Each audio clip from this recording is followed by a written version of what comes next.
Hello there, and welcome to Sleepy Science Vault. Tonight, we're going to gently drift into one of the biggest questions ever asked, not with urgency, but with quiet curiosity. So get comfortable, let your body relax, and allow your thoughts to slow down, just a little. And if you enjoy these calm journeys through science, consider subscribing, and let me know in the comments where you're listening from tonight. Now, close your eyes, and let's begin. Somewhere out there, right now, light that left a distant star before your grandparents were born is still traveling through the dark. It hasn't reached anything yet. It may never reach anything at all. And in that simple, quiet fact lives one of the deepest mysteries our species has ever sat with. The universe is enormous. And it is silent. Not silent in the way a room goes quiet when someone leaves. Silent in a way that is hard to hold in your mind for very long without feeling something shift inside you. A silence so complete, so total, that the more you learn about it, the more beautiful and strange it becomes.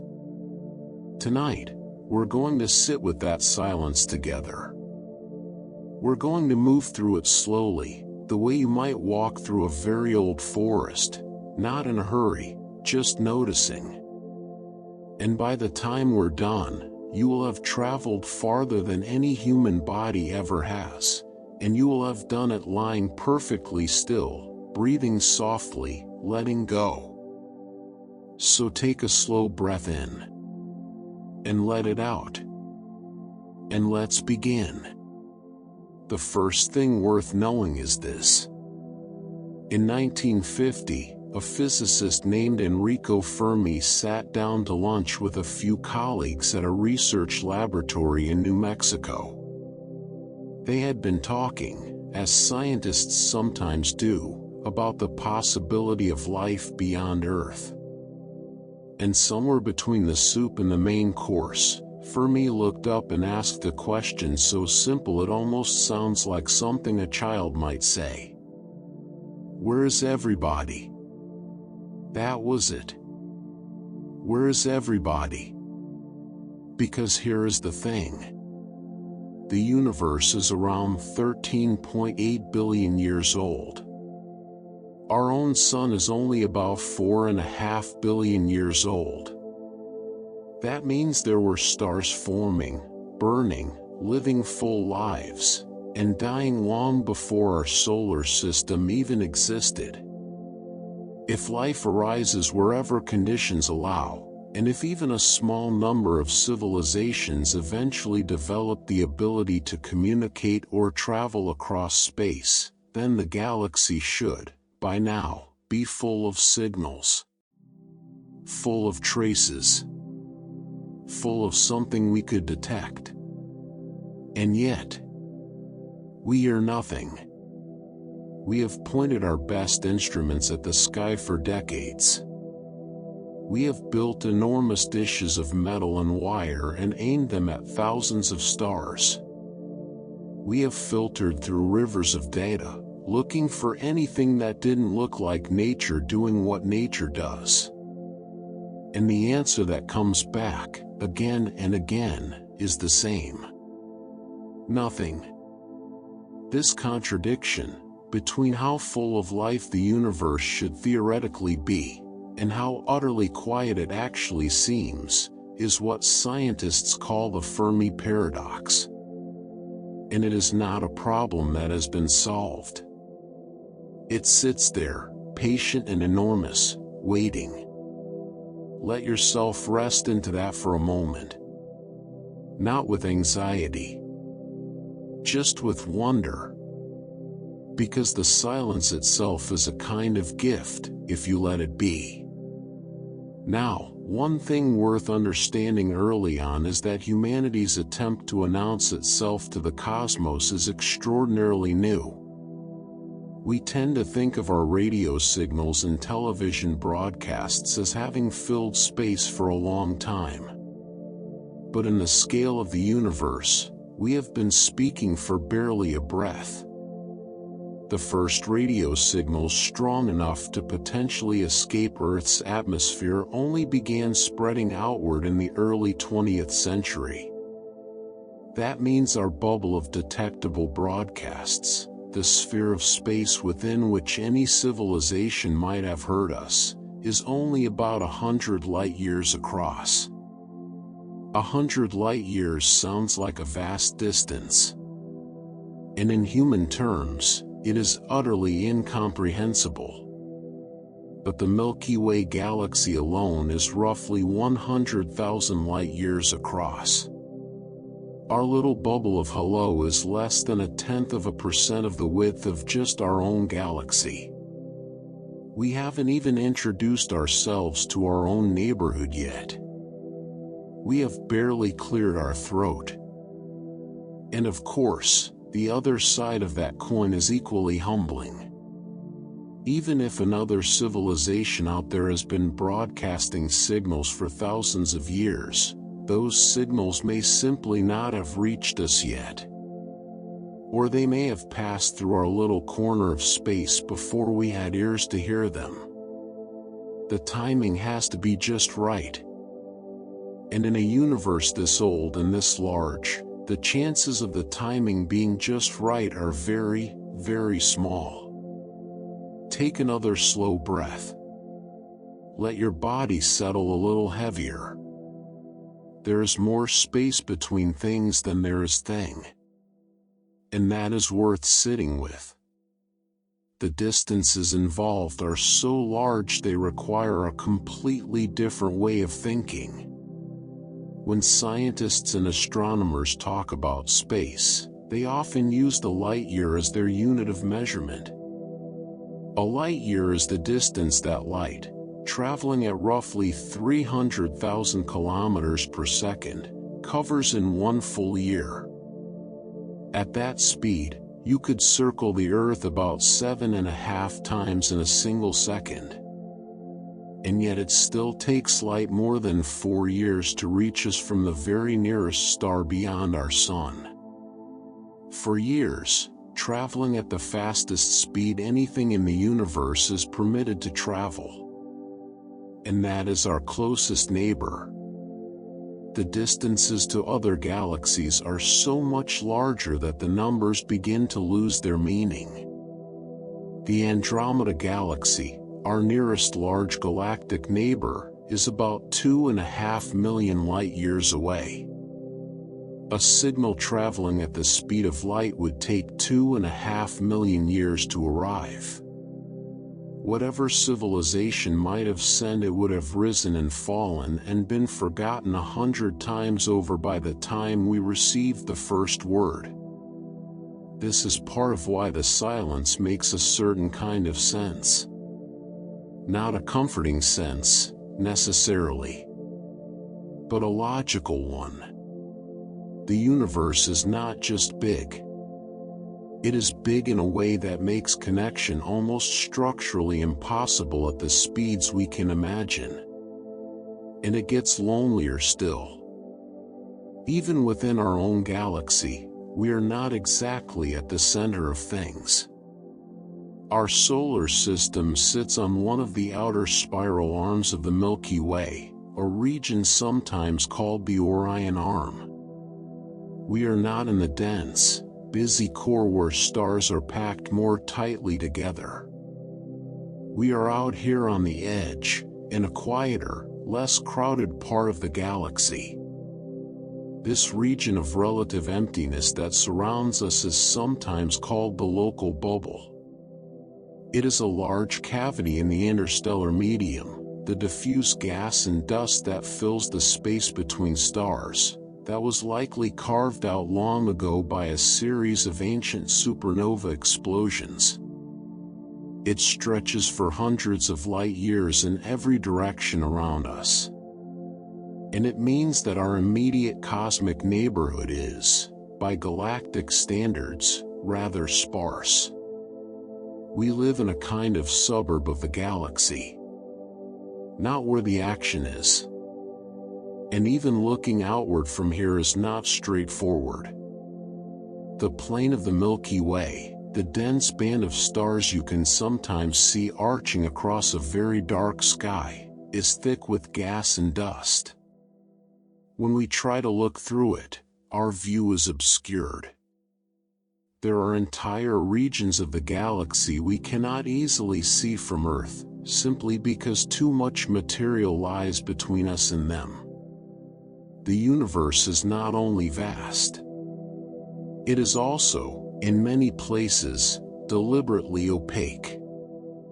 As if the distance alone were not enough, there are walls of ancient dust standing in the way. And yet, even accounting for all of that, even knowing that we are looking from a relatively quiet corner of the galaxy through a haze of ancient material, the silence is still more complete than it should be. Stars are not evenly distributed across the galaxy. They cluster together in some regions and thin out in others. The density of stars changes depending on where you are, and that density affects how likely neighboring civilizations are to be able to reach or hear each other. Where we sit, the stars are spread somewhat more thinly than they are closer to the galactic center. That means the average distance between stars in our region is greater. The gaps are wider. The quiet is deeper. In another part of the galaxy, civilizations might be close enough to one another that communication, or even contact, feels possible. Here, in our backwater, the stars are just a little too far apart. Just a little too scattered.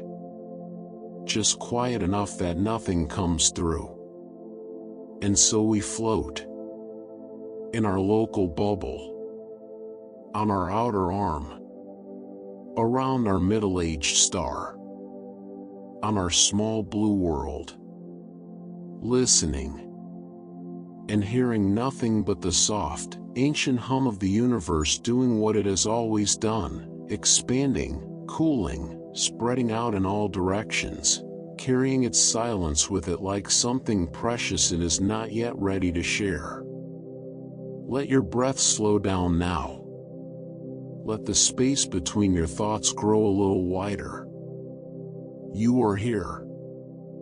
You are small. The universe is unimaginably large. And tonight, that is not a frightening thing. It is simply true. And in its truth, there is a strange and quiet peace. Rest now. There is so much more to come, and none of it is going anywhere. You are still here. And the universe is still quiet. Let that be enough for right now. Just the two of you, together in the dark. You breathing slowly, the cosmos expanding in every direction at once, neither of you in any particular hurry. In the last segment, we moved through space. We felt the distances. We sat with the emptiness of our little corner of the galaxy, the local bubble, the sparse outer arm, the dust and the dark between the stars. But space is only one part of why the silence is so complete. Because the universe doesn't just have a size problem. It has a time problem too. Take a slow breath in. And let it out. And let's keep going. Imagine, if you will, two ships passing in the night. Except the night is 13 billion years long. And the ships are entire civilizations. And neither of them knows the other exists. And they are not passing in the same ocean. They are passing in oceans separated by millions of light years, and they each only sail for a few thousand years before falling still. The chances of those two ships seeing each other's lights are not just small. They are almost impossibly small. This is the first deep wrinkle in the fabric of the Fermi Paradox, the problem of time. Of when. Not just where a civilization might be, but when it exists. Whether its window of existence overlaps with ours at all. The universe is 13.8 billion years old. Complex life on Earth has existed for perhaps 500 million years. Technological civilization, the kind capable of sending signals into space, has existed here for less than 200 years. In the context of the full age of the universe, that is not even a rounding error. It is less than a single tick of a clock so large it has no name.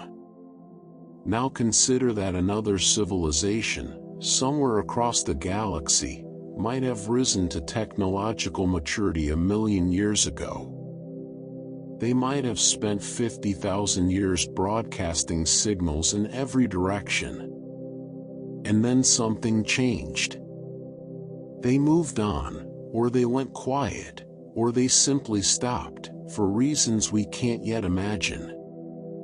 Their broadcasts are still out there, technically, rippling outward through space at the speed of light. But they are old. They are faint. And they passed through our region of the galaxy long before there was anyone here to hear them. We missed them. Not because they weren't real, but because the timing was wrong. Because the universe is so old, and civilizations are so brief, and the chance of two of them being awake and listening at the same moment, across the same slice of cosmic time, is heartbreakingly small. This is what scientists call temporal non-overlap. And it is one of the quieter, sadder explanations for the silence. Not that we are alone, but that we are out of sync. Ships that sailed in different centuries, never knowing the other had existed. Let yourself breathe slowly. There is something almost tender about that idea, if you let it be. And it deepens further when you consider how rare and fragile a technological civilization might actually be. Here on Earth, we have been capable of radio communication for roughly 120 years. We have been capable of sending signals into space for less time than that. And already, the nature of our technology is shifting in ways that make some of those early signals quieter, more compressed, harder to detect. There is no guarantee that a civilization, once it achieves the ability to broadcast, will continue broadcasting in the same way for long. In fact, the evidence of our own trajectory suggests that the window of detectable broadcasting might be surprisingly short. A few centuries, perhaps. Maybe less. Think about how quickly our own communication technologies have evolved. We went from telegraph to telephone to radio to television to digital compression to encrypted internet traffic in less than 200 years. And with each step, our signals became less like broad, obvious beacons and more like tight, quiet whispers. Efficient. Compressed. Harder to detect from the outside. A civilization that has been technologically advanced for 10,000 years might communicate in ways so refined, so compressed, so unlike anything we currently produce, that we wouldn't recognize it as a signal at all. We might have already received it. We might be receiving it right now. And our instruments might simply be reading it as noise. This is the problem of rare technological lifespans. The window during which a civilization broadcasts in a way that is actually detectable by others might be very narrow. A brief, bright moment of radio chatter, followed by a long, quiet evolution into something we don't yet have the ears to hear. Let your body grow heavier now. Let the mattress or the pillow hold a little more of your weight. You don't have to hold anything up right now. There's another layer to this too, something that happens not just to individual civilizations but to civilizations as a whole over time. Societies change. Technologies change. Priorities change. The things a civilization spends its energy on in one era may be completely different from what it focuses on 1,000 years later. Scientists sometimes talk about this in terms of civilizational phase transitions. The idea that a society might pass through recognizable stages, and that each stage has different characteristics in terms of how much noise it makes, how much energy it radiates, how visible it is from the outside. Early stages might be loud and bright, full of inefficient radio broadcasts and electromagnetic leakage. Later stages might be quiet and efficient, having moved their communication inward, into tightly compressed signals or entirely different physical mediums that we haven't discovered yet. In between, there might be periods of transition. Moments where a civilization goes through something so profound, technologically or socially or existentially, that it turns inward for a time. That it goes quiet not because it has ended but because it is changing. A caterpillar is not dead inside its cocoon. It is just not broadcasting. And on cosmic timescales, a civilization might cycle through many such phases. Periods of expansion and contact seeking, followed by periods of consolidation and quiet, followed by something new. The pattern might not be a straight line toward more and more radio chatter. It might be something stranger and more rhythmic. A breathing in and breathing out, stretched across thousands of years. Some theorists have even suggested that advanced civilizations might choose to go dark deliberately, to enter what are sometimes called hibernation phases. Periods where, for reasons of efficiency or safety or simple preference, they reduce their external footprint to nearly nothing. Not gone. Just resting. Just quiet. Like you, right now. Still here. Just breathing slowly in the dark. Take another breath. Good. Now let's move into something that might gently rearrange the way you think about the search itself. Because even setting aside all the questions of time and overlap and phase transitions, there is a possibility that sits quietly at the back of all of this. And it is this. What if we're just looking in the wrong place? Or more precisely, what if we're looking in the wrong way? The search for extraterrestrial intelligence, the grand project we call SETI, has been built largely on one assumption. That if another civilization exists, it will communicate in a way broadly similar to how we communicate.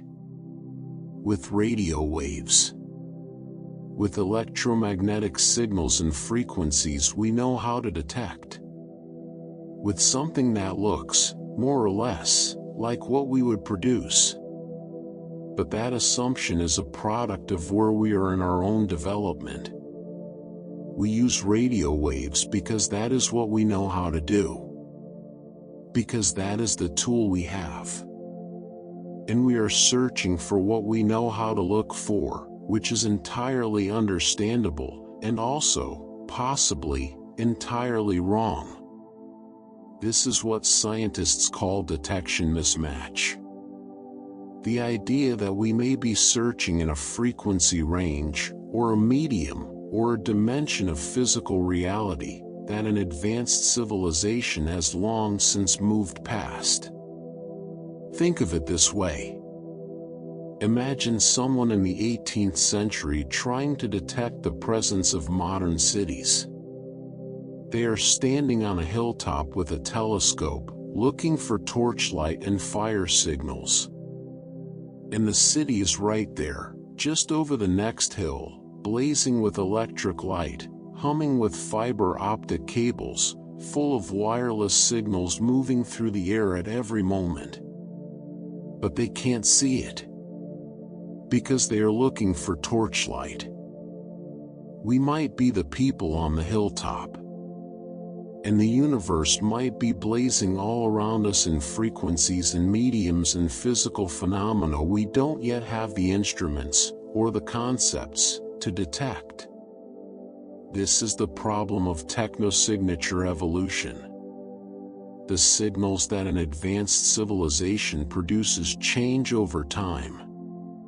And the further advanced that civilization is, the less its signals are likely to resemble what a young, radio-era civilization like ours knows how to find. We have been searching for radio signals for decades, and we have gotten remarkably good at it. Our instruments are sensitive, our data analysis is sophisticated, and our coverage of the sky has grown enormously. But radio is just one tiny slice of the electromagnetic spectrum. And the electromagnetic spectrum itself is just one aspect of physical reality. What if they are communicating with neutrinos? With gravitational waves? With some other phenomenon we have identified but not yet thought to search for signals within? What if the universe is full of messages written in a language so far beyond our current science that we don't even have a word for the alphabet they use? There's also a more immediate and practical version of this problem, one that sits within our existing search strategies. Even within radio frequencies, the space of possible signals to search is enormous. Imagine tuning a radio across every possible station, not just the ones in your city, but every frequency, from one end of the dial to the other, and doing that not just in your city but across the entire sky. The number of possible frequency channels, directions, and signal types to search is so large that even after decades of effort, we have only sampled a tiny fraction of the total possibility space. There are what researchers call SETI frequency gaps, entire ranges of frequencies we have barely looked at, or looked at only briefly, or looked at with instruments not quite sensitive enough to catch a faint signal. We have not heard silence because we have listened everywhere and found nothing. We have heard silence because we have listened in a handful of places, in a handful of ways, for a very short time. And there is one more piece of this that is worth settling into before you drift a little further towards sleep. Even if a civilization is broadcasting a signal, even if it is broadcasting in exactly the right frequency, there is still the question of where they are pointing it. A signal sent in all directions at once, what is called an omnidirectional broadcast, spreads out like ripples from a stone dropped in water. It covers everything, but it grows weaker as it spreads. By the time it reaches a distant star, it may be so faint as to be indistinguishable from background noise. A signal sent in a single direction, a tight beam aimed at a specific target, is much stronger, much more detectable. But it only works if you happen to be in the path of that beam, at exactly the moment it sweeps past you. Most serious searches for extraterrestrial signals assume an omnidirectional broadcast. because we have no way of knowing which direction to point a tight beam ourselves. We are listening for someone shouting into the open sky. But what if they are whispering directly to someone else? What if the beam passed through our solar system 1,000 years ago and won't return for 10,000 more? What if we are simply not the intended recipient, not because we are unknown, but because the message was addressed elsewhere? The silence, when you look at it this way, is not proof of emptiness. It may simply be proof of how hard it is to be heard across distances like these, in windows as narrow as ours, listening with tools as new as the ones we have. Let that settle quietly over you now. Like a blanket. Like the particular dark behind closed eyes. You have traveled a long way tonight without going anywhere at all. You have felt the distances and the timescales. You have sat with the strangeness of looking for something when you don't quite know what it looks like or where to point your gaze. And still the universe turns slowly overhead. Still the signals travel outward in every direction, looking for an ear, maybe finding one, maybe not. Still you breathe. In. And out. And the silence holds you gently. Rest now. There is still so much more, and it will all be here when we continue. Still here. Still breathing. Good. The universe is still out there, doing what it always does. Expanding. Cooling. Carrying its silence across distances that have no edges we can find. And you are still here inside it, warm and still, your breath moving in and out like a slow tide. We have talked about distance. We have talked about time. We have sat with the strange possibility that we might simply be looking in the wrong way, with the wrong instruments, tuned to the wrong frequencies, missing a conversation that may be happening all around us in a language we haven't learned yet. Tonight we go a little deeper. Because there is another possibility. One that is quieter than the others. One that, if you let it, has a strange kind of cold beauty to it. What if the silence is not an accident? What if something out there is choosing it? Take a slow breath in. Let it all the way out. And let's begin. Before we get to the question of hiding, there are a few more layers worth understanding about the simple mechanics of sending and receiving signals across interstellar distances. Because even in the most generous scenario, where a civilization is genuinely trying to reach us, the act of communication across that kind of space is almost unimaginably difficult. One approach that theorists have long considered is pulsed signaling. Rather than broadcasting a continuous steady signal, a civilization might send pulses. Short, sharp bursts of energy, timed in patterns that couldn't arise naturally, repeated at intervals that would stand out against the random background noise of the universe. The advantage of pulsed signals is efficiency. A brief, powerful burst of energy can carry a long way. It can stand out. It uses less total energy than a continuous broadcast. And if the timing of the pulses encodes something, a mathematical sequence, a prime number pattern, some structure that nature alone wouldn't produce, it becomes a calling card. Something that says, this was made. This was intended. But the challenge is timing. To detect a pulsed signal, you have to be looking in the right direction at the right moment. A pulse that lasts for a fraction of a second and then goes silent might sweep past our planet while our instruments are pointed elsewhere. Or while we are searching a different frequency.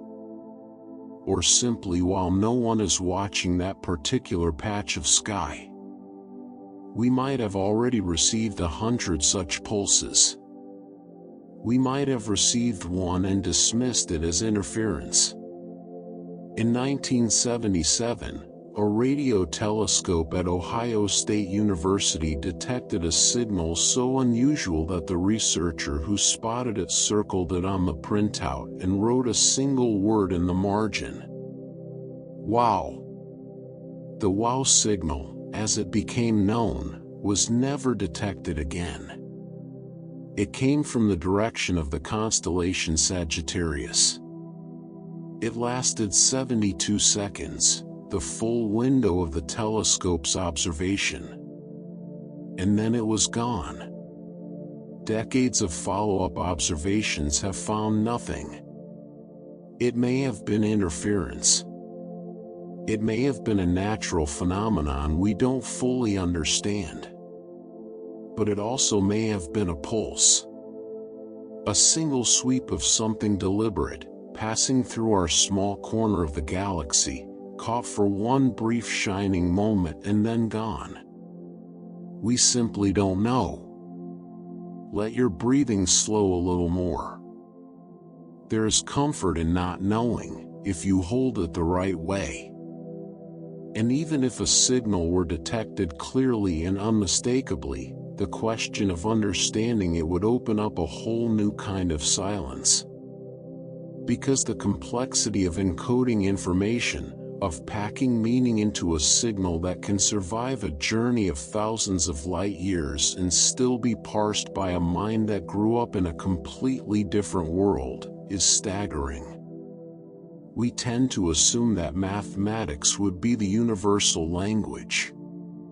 That prime numbers, or geometric relationships, or the constants of physics would form a shared vocabulary across any civilization capable of building a transmitter.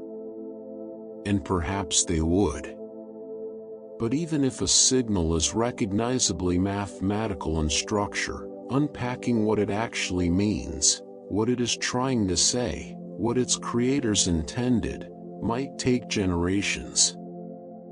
The encoding complexity of a truly alien signal could be so layered, so built upon assumptions and cultural frameworks and physical experiences we don't share, that even a perfectly received signal might sit undecoded for centuries. Like finding a library in a language no one alive can read. And beneath all of this sits a more fundamental limitation. One that doesn't get talked about as much, but which may be the quietest constraint of all. There may be signals we are incapable of perceiving, not because our instruments are too weak, but because our minds are too limited. This is sometimes called the problem of perceptual primitive limits. The idea that every mind, every intelligence, perceives reality through a particular set of filters. We see light in a specific range of wavelengths. We hear sound in a specific range of frequencies. We think in patterns shaped by the particular evolutionary history of creatures who grew up on one small wet planet.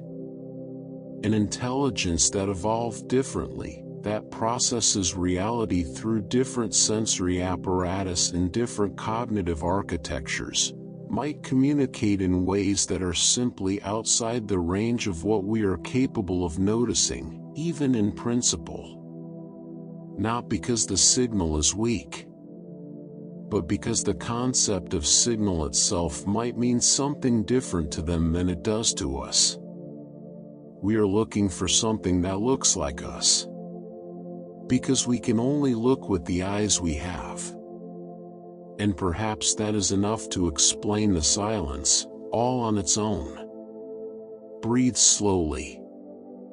Feel the weight of your body. Feel how still and restful it is to simply be here. Now, let's go somewhere a little stranger. In 2008, a Chinese science fiction author named Liu Cixin published a novel that would eventually win the Hugo Award and become one of the most widely read works of science fiction in the world. In it, he proposed an explanation for the Fermi Paradox that was so bleak and so internally logical that it has haunted readers and scientists alike ever since. He called it the Dark Forest. The idea goes something like this. The universe is full of life. But every civilization that has reached a certain level of sophistication has independently arrived at the same conclusion: that the universe is a place of finite resources. That any civilization, no matter how peaceful its intentions, is a potential threat simply by virtue of existing and growing. That the only truly safe strategy, when you cannot verify another civilization's intentions and cannot trust that they will remain benign as they develop, is to eliminate them before they can eliminate you. And so the universe falls silent. Not because it is empty, but because every civilization that survives long enough learns to go dark, to broadcast nothing, to reveal nothing, to exist as quietly as possible, like a hunter in a dark forest, moving without sound, giving nothing away. In the dark forest, the worst thing you can do is make noise.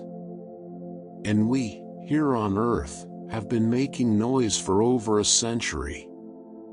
Now, Liu Cixin's Dark Forest is a story, a thought experiment, a philosophical framework, not a scientific theory. But the underlying logic, the incentive structure it describes, has been taken seriously by a number of researchers.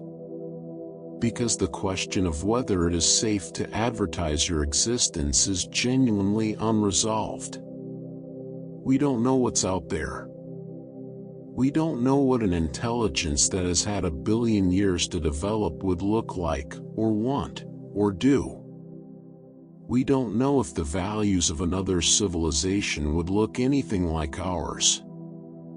And in the face of that uncertainty, silence has a certain rational appeal.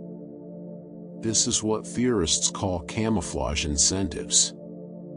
The idea that a sufficiently advanced and sufficiently thoughtful civilization might choose to hide, not out of fear exactly, but out of a clear-eyed assessment that visibility carries risk. And the remarkable thing is that our own technology is already moving in this direction, without anyone consciously deciding to make it do so. In the early days of radio and television, our broadcasts were inefficient and loud. Enormous amounts of energy were radiated outward into space as a simple byproduct of the technology. A civilization with sufficiently sensitive instruments, pointed at our sun from a few light years away, could in principle have detected our presence from the character of that electromagnetic leakage. But modern communication technology is increasingly compressed and efficient. Digital signals carry more information and less bandwidth. Fiber optic cables keep signals contained rather than letting them escape into space. Encrypted communications reduce the interpretable content of anything that does leak outward. We call this low-leakage technology. And its effect, unintentional as it may be, is to make us progressively quieter, more invisible, more like a civilization that has chosen to hide. It is possible that this is simply what technological maturity looks like from the outside. that the natural trajectory of any civilization's communication technology leads, inevitably, toward efficiency and compression and containment. And that a civilization 1,000 years ahead of us is effectively invisible, not because it is trying to hide, but because its technology generates almost no detectable waste. Let that thought drift gently through you, like something dissolving in warm water. But some theorists go further. Some suggest that an advanced civilization might actively disguise itself, might go beyond simply reducing its waste signals and take deliberate steps to appear as something other than what it is. Consider megastructures. Large-scale engineering projects in space, things like structures built around stars to capture their energy, are theoretically detectable from great distances. They would change the way a star's light behaves. They would produce characteristic signatures that natural objects don't produce. But a civilization that wanted to avoid detection might design those structures to minimize their observational signature, to mimic the appearance of natural objects, to build their great works in the shapes and patterns that nature itself produces, so that any observer looking from the outside would see only what they expected to see. A star that looks perfectly ordinary. A system that behaves exactly as physics predicts. Nothing to flag. Nothing to investigate. The camouflage might be so good that we have already looked directly at megastructures and seen only stars. And even without deliberate structural camouflage, there is the question of waste heat. Every process that uses energy produces heat. This is a law of thermodynamics that cannot be avoided. A civilization using vast amounts of energy, even if it uses it with extraordinary efficiency, will produce waste heat that radiates outward into the universe. And in principle, that heat signature could be detected. But the universe is full of natural heat sources. Stars, nebulae, gas clouds, the diffuse infrared glow of galaxies. And the waste heat of even a very large civilization, spread across a sufficiently large structure, might be indistinguishable from the natural thermal background. Masked not by design but by sheer scale. A civilization the size of a solar system, radiating its waste heat across a sphere of space light hours across, would look, from a distance, like nothing in particular. Like warmth. Like the ordinary slow cooling of matter doing what matter does. Hidden in plain sight. Behind the most mundane thing in the universe. A little bit of heat. And there is one last possibility in this space that is strange enough to be worth sitting with as you drift. Life on Earth did not evolve in a laboratory. It evolved in an environment full of other life, full of competition, full of the constant pressure of predation and survival.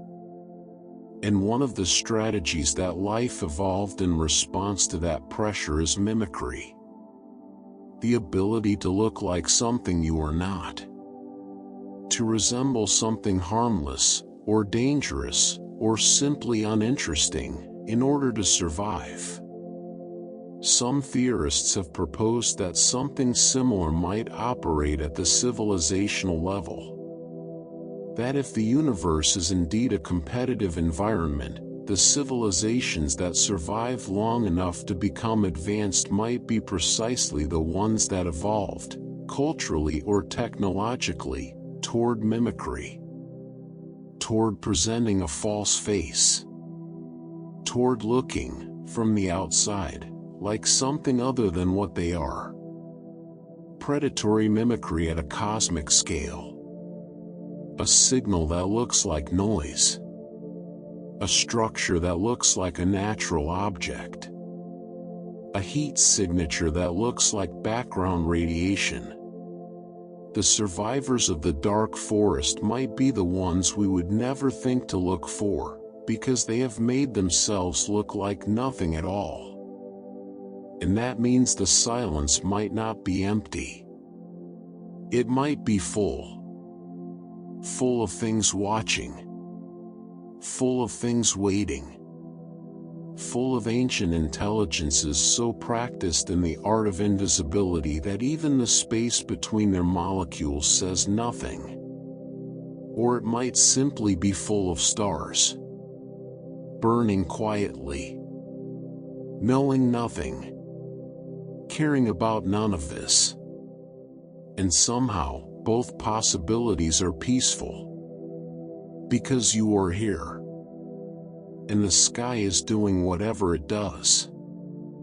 And you are warm and still and breathing slowly, and none of the vast dark machinery of the cosmos requires anything from you tonight. Let your eyes stay closed. Let the thoughts move through you like weather. Let the silence be what it is. You are safe in it. You always were. Rest now. You're still here. And so is the silence. And perhaps by now, that silence feels a little different than it did when we started. A little less like an absence and a little more like a presence. Something with texture and weight. Something that has reasons behind it, layers beneath it, a history we are only beginning to learn to read. We have moved through space and time together. We have sat with the strange fragility of technological windows, the possibility of signals we cannot yet perceive, and the unsettling thought that something out there might be choosing not to be found. That the universe's quiet might be, in part, a practiced and deliberate thing. Tonight we go somewhere different. Somewhere that requires not fear, but a kind of philosophical softness. An openness to the idea that the silence might be explained not by distance or danger, but by something far more intimate. By choice. By contentment. By the simple, ancient possibility that they looked outward, and then looked inward, and decided that inward was enough. Take a slow breath. Let it move all the way down. And let's begin.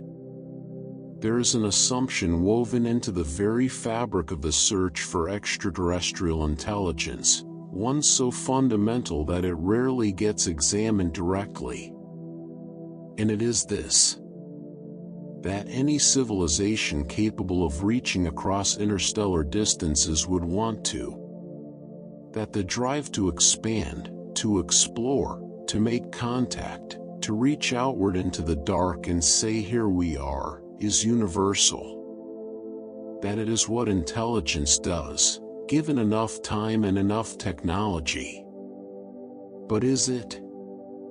We know of exactly one civilization. Our own. And even within our own civilization, the drive to explore and expand is not universal. It is not even particularly common, on an individual level. Most people, most of the time, are not primarily motivated by the desire to push outward into unknown territory. They are motivated by connection, by meaning, by comfort, by the particular texture of a life lived in one place, among familiar things and familiar faces. Exploration has been the project of a small fraction of humanity, at specific historical moments, under specific cultural conditions.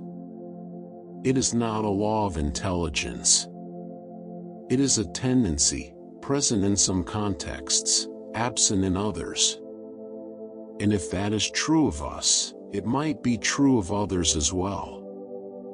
A civilization that has developed for 1,000,000 years might simply have no interest in contact. Not because it is hostile or afraid, but because the question of what lies beyond the next star has ceased to feel urgent or interesting. Because they have answered enough questions that the remaining ones feel less pressing than what is already here, already known, already loved. No interest in contact. Not silence as a strategy. Just silence as a preference. Let that settle. There is something almost comforting about it, if you hold it gently. This possibility extends into something that researchers sometimes call cultural non-expansionism. The idea that certain civilizations, perhaps many of them, might develop cultural values that actively de-emphasize growth and expansion. That might look at the project of spreading outward across the galaxy and see in it not glory but disruption.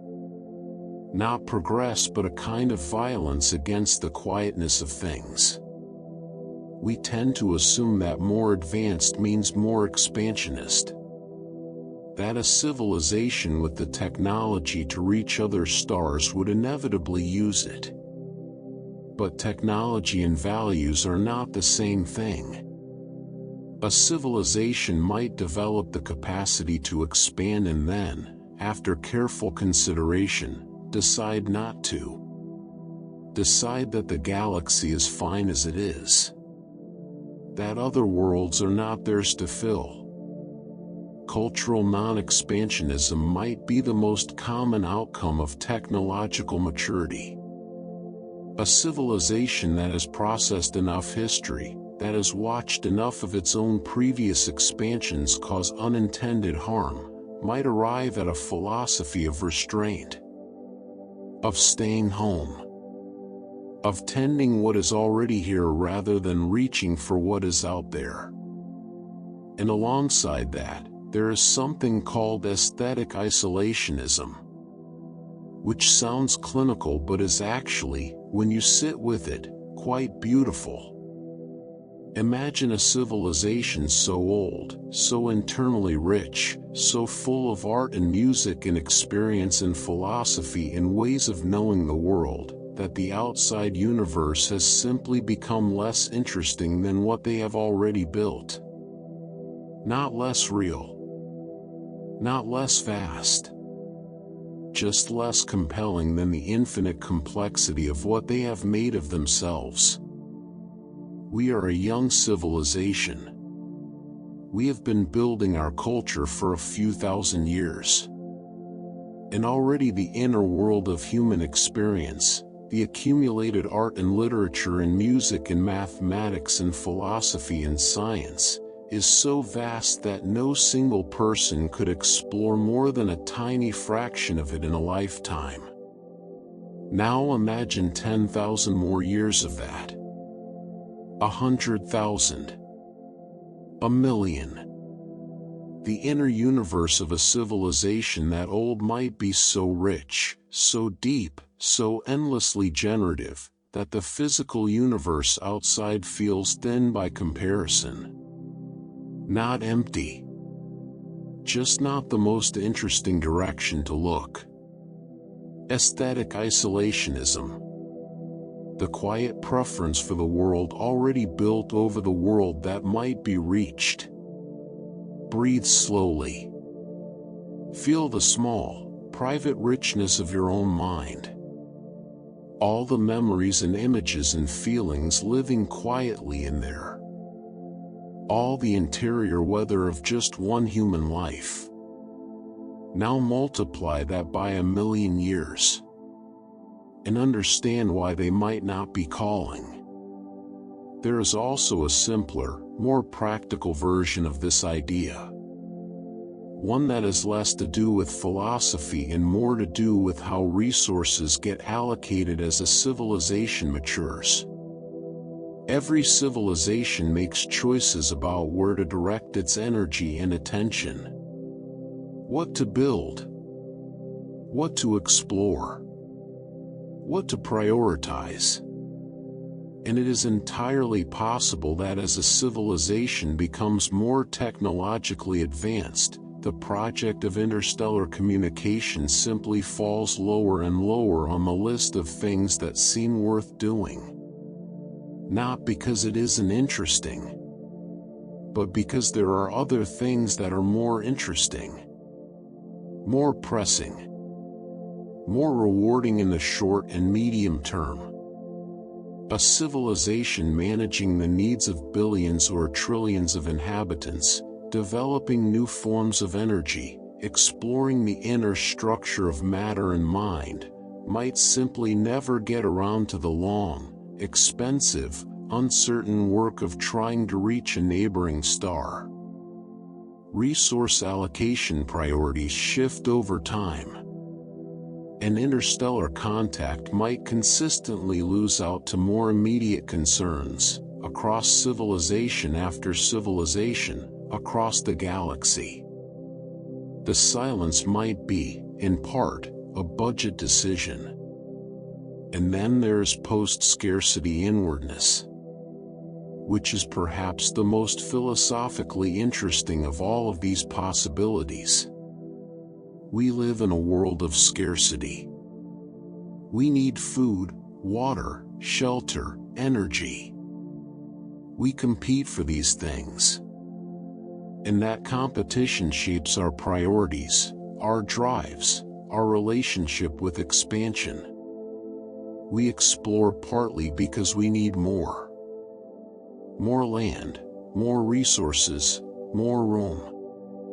But a civilization that has solved scarcity, that has access to all the energy and material it needs, that has eliminated one as a driver of behavior, might find that the expansionist impulse simply dissolves. When you have enough, and enough is truly enough, the drive to go out and get more loses its grip. Post-scarcity civilizations might turn inward not because they are forced to, but because inward is where everything interesting now lives. Because they have built inner worlds, virtual or philosophical or neurological, that are richer and more varied than the physical universe around them. Why travel to another star when you can build, internally, a universe more interesting than anything you'd find there? Let your breath slow. Let your mind go a little soft at the edges. You don't have to reach for anything right now. Some theorists go further still. They suggest that the natural endpoint of civilizational development is not expansion but completion. That civilizations, like individuals, might have something like a life cycle. A period of growth and outward reach, followed by a turning inward, followed eventually by something that looks like an ending, but might be better described as a transformation. This is sometimes called a non-expansive endgame. The idea that the final phase of a civilization's development is not galactic conquest or interstellar empire, but a kind of graceful contraction. A choosing of depth over breadth, of meaning over territory. And at the far edge of this thinking lives something called the Eschaton hypothesis. A speculative and philosophical idea that the ultimate project of any sufficiently advanced civilization might not be the colonization of space, but something more intimate and more total. The complete understanding of reality from the inside.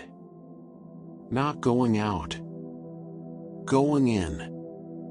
All the way in. Into the structure of consciousness itself, into the deepest questions of what it means to exist and to experience, into a project so inward and so complete that from the outside, it would look like disappearance.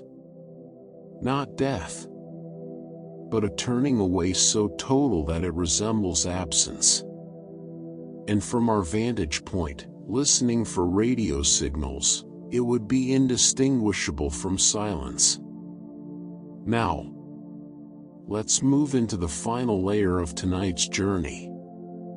Because there is one more possibility that lives at the edge of all these others. One that doesn't involve hiding or choosing or prioritizing. One that involves something more fundamental. What if they simply became something we can't recognize? This is the territory of what some call the self-awareness paradox. And it begins with a question that sounds simple until you actually try to answer it. What is intelligence for? We tend to assume that intelligence is a tool. A means of solving problems, navigating environments, building things, understanding the world. And in that framing, more intelligence is always better. A smarter civilization is a more capable civilization. A more capable civilization does more things. Makes more noise. Is more detectable. But intelligence turned on itself, intelligence that becomes the subject of its own investigation, might lead somewhere completely unexpected. A civilization that becomes sufficiently self-aware might discover that the model of intelligence it began with was incomplete. That what it thought intelligence was, what it thought it was for, was only a partial picture. And the discovery of that fuller picture might change everything about how it behaves. The self-awareness paradox is the idea that the very intelligence that drives a civilization to ask questions about the universe might, when turned inward far enough, lead to a radical reorientation of what that civilization considers worth doing. Not expansion. Not contact. Not even exploration of the physical universe. Something else entirely, that we don't have a name for yet. And alongside this is the strange and unresolved question of consciousness upload. The possibility that a sufficiently advanced civilization might find ways to transfer or recreate conscious experience in non-biological substrates. In computational systems. In forms of information processing that don't require bodies, or planets, or physical resources in the traditional sense. If that were possible, it would represent one of the most profound transitions a civilization could undergo. The move from biological existence to something else. Something that might have completely different relationships with space and time and communication and the physical universe in general. But the barriers to such a transition, if they exist, might be enormous.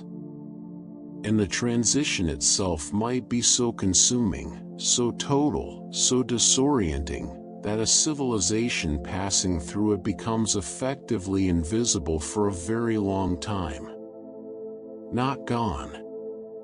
Just elsewhere in a way that has no map. The inward transition phase. The moment when a civilization stops looking out and begins going in. When all the energy and attention that was once directed toward the stars gets redirected toward the inner structure of mind and meaning and experience. From outside, it would look like a civilization switching off. Like a light going out. Like silence.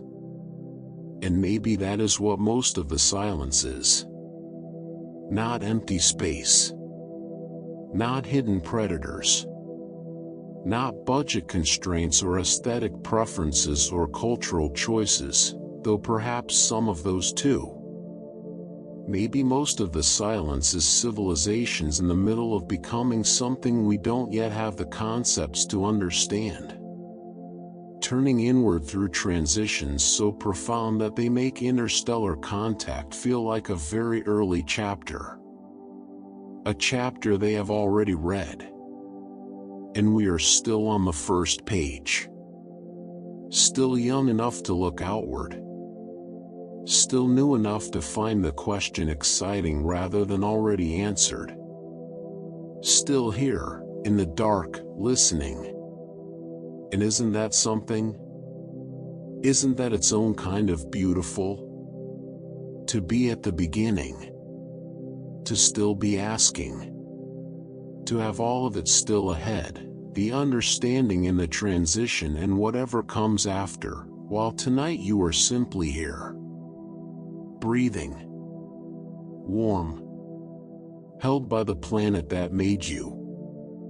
Under a sky full of things that may be listening, or hiding, or dreaming, or gone somewhere language hasn't reached yet.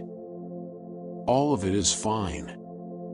All of it is just the universe, doing what it does, in the only moment it ever has. Which is now. Which is this. Which is you, right here, letting go. Rest. Still here. Still breathing. Good. There is something quietly remarkable about that. About the simple fact of your continued presence in this moment. The breath moving in. The breath moving out. The small, warm machinery of your body doing what it has always done, without being asked, without needing instruction. We will come back to that. Because tonight, that simple fact, the fact of you, of your existence, of the improbable chain of events that led to a creature capable of lying still in the dark and wondering about the cosmos, is going to turn out to be the most astonishing thing we have discussed yet. We have traveled through distance and time. We have sat with the possibility of civilizations choosing silence, evolving beyond contact, turning inward through transitions too profound to follow. All of those explanations for the Fermi Paradox carry within them a shared assumption. A background hum of optimism. They assume that life, at least, is out there. Somewhere. In great enough abundance that the question of contact is meaningful. But tonight we have to sit with the other possibility. The quieter one.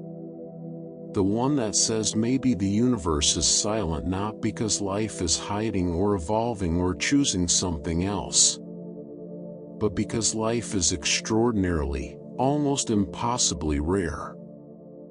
And now we might be it. Take a long, slow breath. Let it go gently. And let's begin.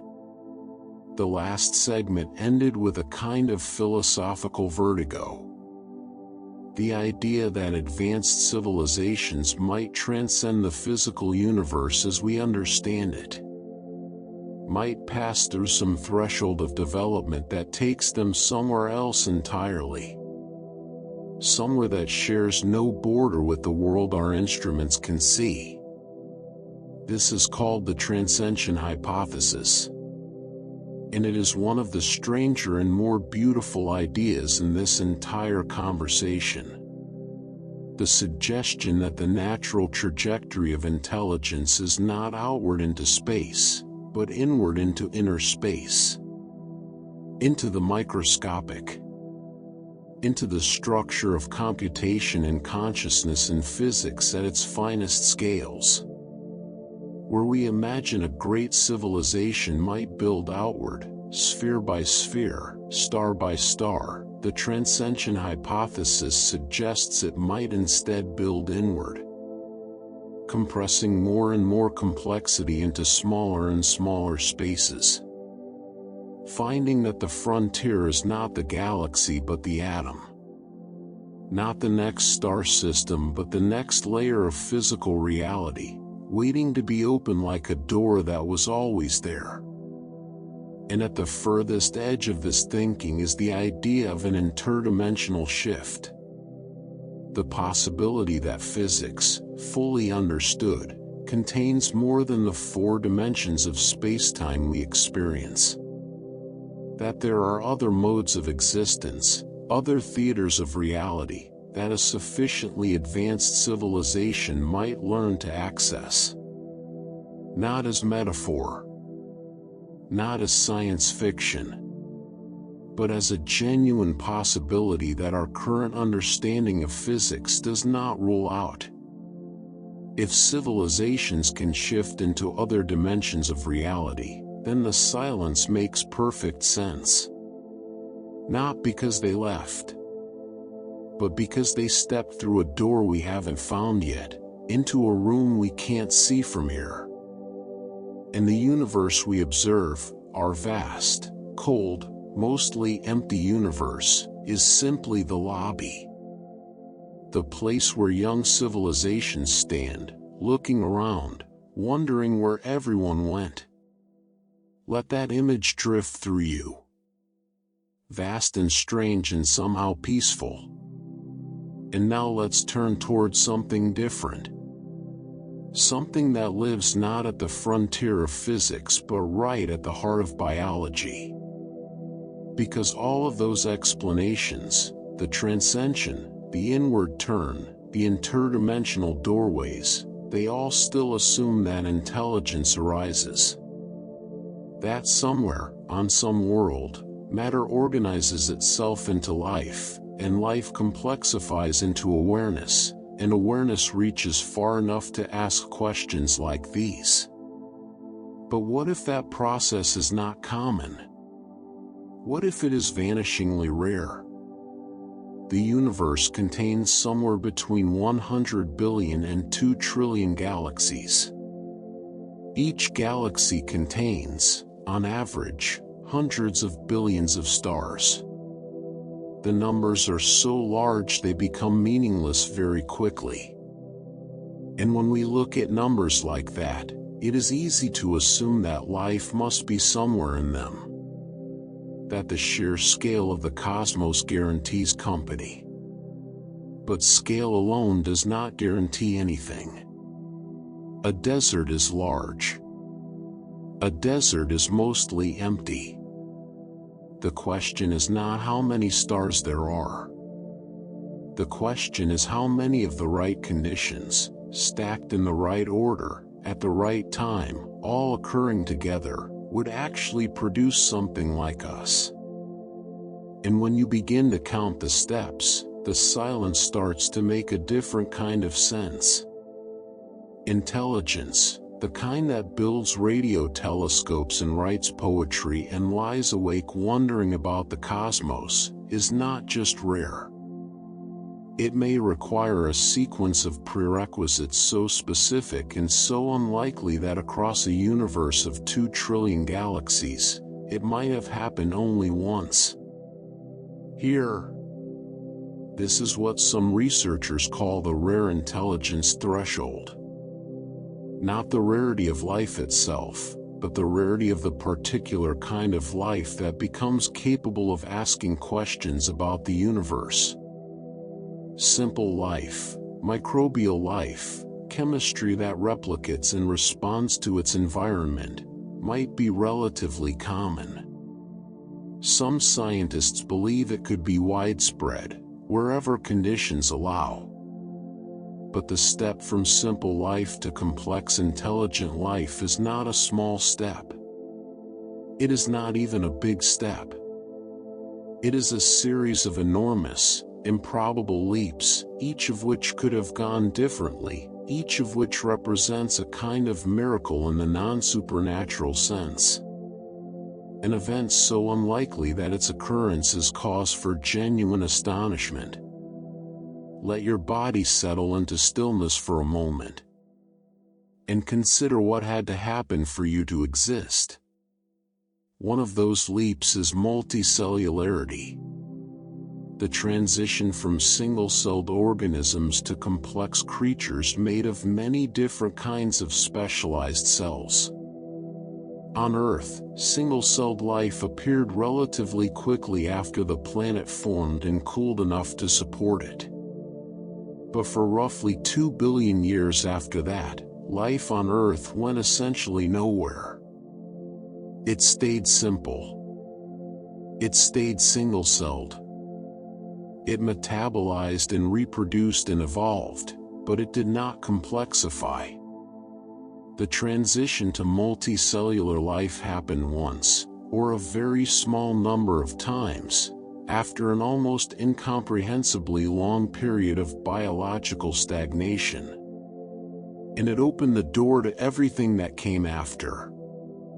To eyes and nervous systems and brains, and eventually to whatever is happening in your skull right now as you listen to these words. But that door did not have to open. There is no law of nature that requires it to open. On other worlds, chemistry might replicate and persist for billions of years and never take the step toward complexity.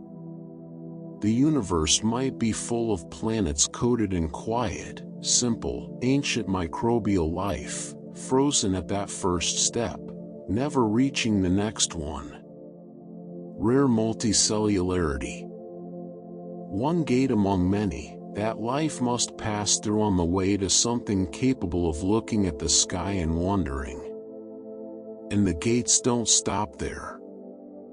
Even within complex life, the path to intelligence is full of narrowings. Events that could have ended everything, that nearly did end everything, that reduced the genetic diversity of entire species to a thread thin enough to snap. These are called genetic bottlenecks. Moments in evolutionary history when a population crashes to such a small number that the entire future of the lineage passes through the eye of a needle. The genetic variation of the survivors, however limited, becomes the foundation of everything that follows. Humans have passed through at least one such bottleneck. There is genetic evidence suggesting that at some point in our deep past, the total human population may have dropped to just a few thousand individuals. Perhaps fewer. The reasons are debated. A volcanic eruption. A disease. A climate event. Whatever the cause, the entire human species, with all its future history in art and science and love and grief, passed through a gap that narrow and came out the other side. It could have gone the other way. On other worlds, such bottlenecks might not be survived. The thread might snap. The lineage might end before it ever reaches the threshold of awareness. And the bottlenecks are not only genetic. The world itself must cooperate. Habitable planets are not simply planets at the right distance from the right kind of star, though that alone is a demanding requirement. They are planets that maintain the right conditions for long enough. Liquid water, stable temperatures, a geologically active interior that cycles nutrients through the crust, a magnetic field strong enough to deflect solar radiation, a large moon to stabilize the planet's axial tilt, a giant outer planet to sweep up incoming asteroids before they sterilize the surface. Earth has all of these things. And the more we study them, the more we understand how precisely each one is calibrated, the more improbable it seems that they should all occur together. Habitable planet scarcity is not just about finding a world with liquid water. It is about finding a world that can sustain an unbroken thread of biological development for billions of years without being reset by catastrophe. Without the oceans boiling or freezing. Without the atmosphere being stripped away. Without the magnetic field collapsing. Without a large impactor ending the experiment entirely. Earth has been lucky. Profoundly, almost impossibly lucky. And luck, on cosmic scales, does not repeat reliably. Breathe slowly. There is wonder in all of this, not despair. Even if the ecosystem of a promising planet survives long enough for complex life to emerge, that ecosystem remains extraordinarily fragile. Planetary ecosystem fragility is not a feature of young or primitive worlds only. It is a permanent condition. A living planet is a set of interlocking cycles: atmospheric, oceanic, geological, biological, each one depending on the others, each one capable of being disrupted in ways that cascade through the whole. We are watching this on our own world right now. The sensitivity of Earth's systems to relatively small perturbations is becoming clear in ways that were not apparent even a few decades ago. And we are early in the process of understanding just how finely balanced the conditions for complex life actually are. On other worlds, that balance might never be achieved. Or it might be achieved and then lost before anything capable of noticing it has time to evolve. And then there is something called dark oxygen dependency, which is a quieter, more specific piece of the puzzle, but worth sitting with. Complex animal life on Earth requires oxygen. Not in small amounts. In substantial concentrations, maintained consistently in the atmosphere over geological timescales. The oxygenation of Earth's atmosphere was itself a biological event, driven by ancient photosynthetic organisms, and it took a very long time. And it is not inevitable. It is not something a planet simply develops. It required the right organisms, in the right conditions, persisting long enough to change the chemistry of the entire planet. Without that change, complex aerobic life, the kind with brains and nervous systems and the metabolic resources to power genuine intelligence, might not be possible. And on many worlds, that change might simply never happen. The atmosphere stays thin and low in oxygen. Life persists, simple and quiet, and never reaches the energetic threshold that intelligence requires. And even on a world that manages all of this, there is one more gate. One that is easy to overlook because we live on the other side of it and can't quite see it from where we stand. There is no evolutionary drive for technology. Evolution does not aim at anything. It selects for reproductive success, in the conditions that exist right now, not for intelligence in the abstract, and certainly not for the kind of abstract reasoning that produces radio telescopes and cosmological theories. Intelligence on Earth arose because it was, in our particular evolutionary context, a useful survival strategy. But it is not the only successful strategy. It is not even obviously the best one. Bacteria have been here longer than we have and will likely outlast us. Insects outnumber and outmass us enormously. Simple, resilient, non-intelligent life is extraordinarily successful by the measures that evolution actually uses. The fact that intelligence arose here is not evidence that it arises everywhere. It may be an accident, a particular response to a particular set of pressures, in a particular evolutionary context, that happened to tip over into something capable of self-reflection. On other worlds, the pressures might be different.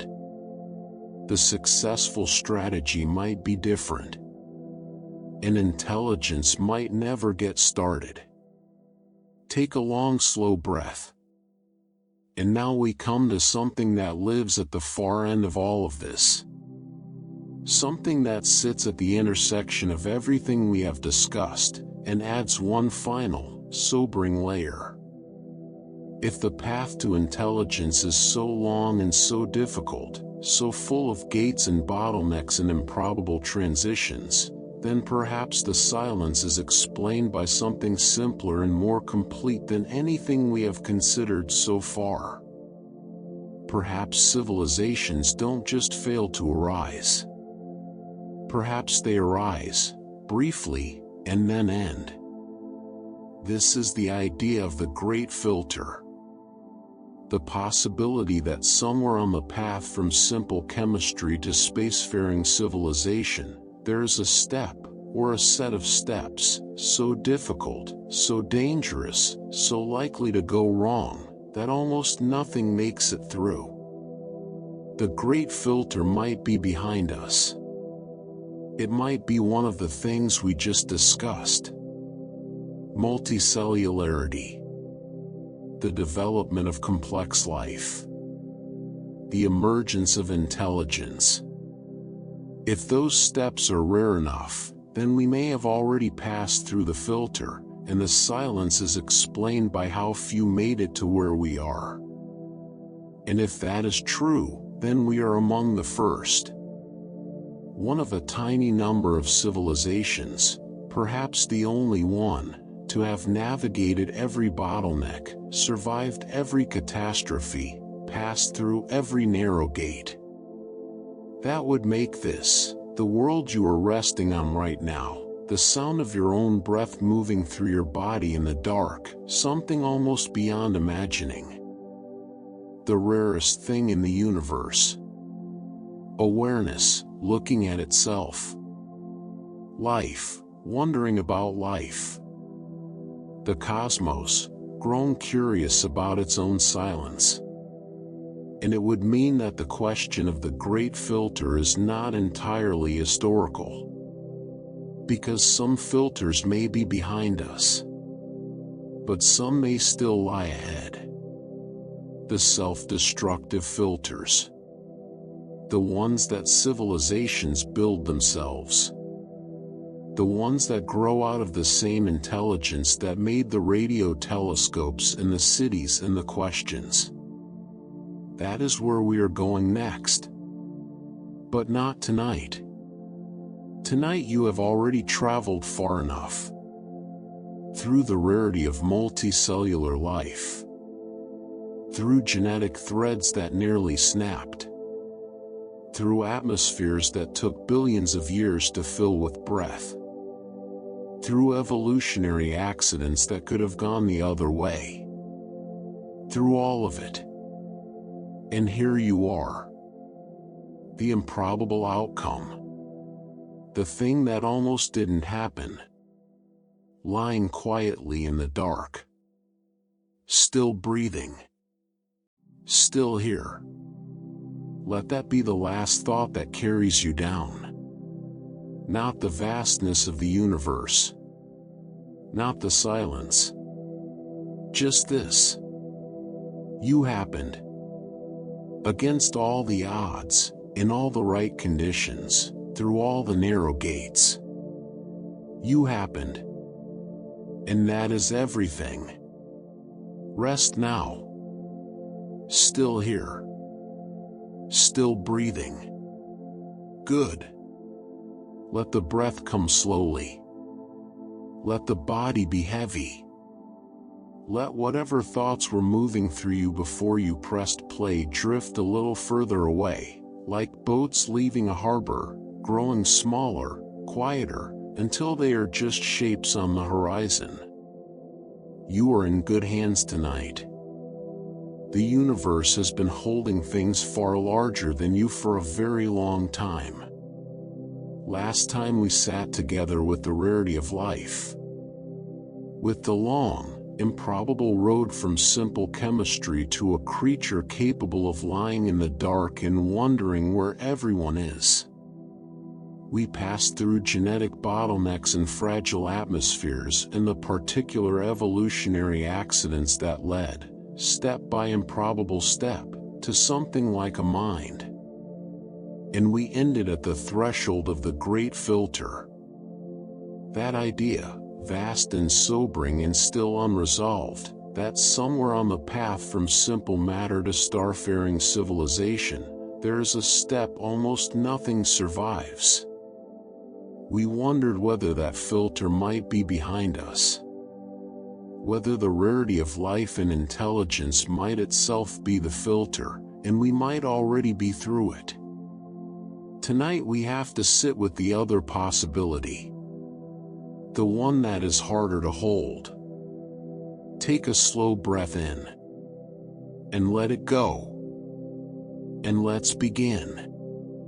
The great filter, if it lies ahead of us rather than behind, would not look like an asteroid from space or a volcanic eruption from below. It would not arrive from outside. It would come from us. From the same qualities that made us clever enough to split the atom and sequence the genome and build machines that think. The great filter ahead is not a wall that the universe throws up in front of civilizations.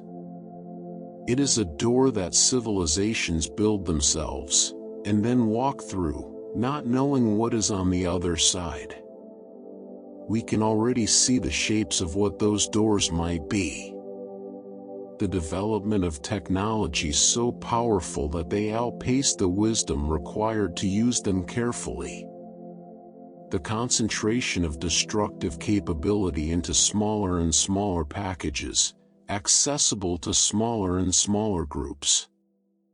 The possibility of engineered catastrophe, biological or physical or digital, that a sufficiently advanced and sufficiently unstable civilization might produce before it has learned how not to. The great filter ahead is the gap between capability and wisdom. Between what a civilization can do and what it understands well enough to do safely. And the silence of the cosmos suggests that many may not cross that gap.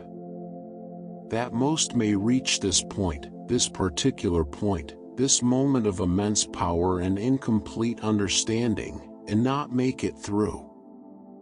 Let that sit without becoming heavy. It is not a verdict. It is a possibility. One we are in a position to do something about, precisely because we can see it. And there is a broader pattern worth noting, one that softens this a little. Because the great filter ahead, if it exists, may not be a single event. It may be a rhythm.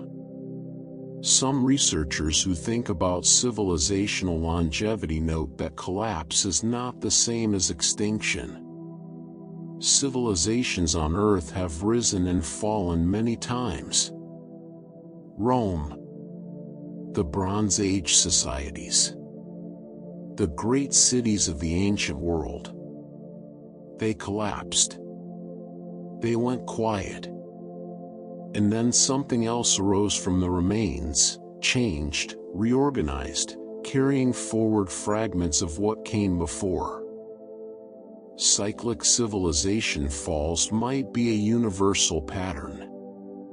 A rhythm of rise and complexity and crisis and collapse and re-emergence, repeating across centuries or millennia.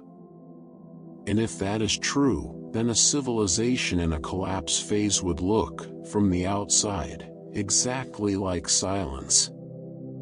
Its broadcasts would stop. Its energy signature would shrink. And then, slowly, something new would begin again, perhaps in a different form, perhaps with different values, perhaps broadcasting in a different way. The silence might not be graveyards. It might be rest periods. Civilizations, breathing in.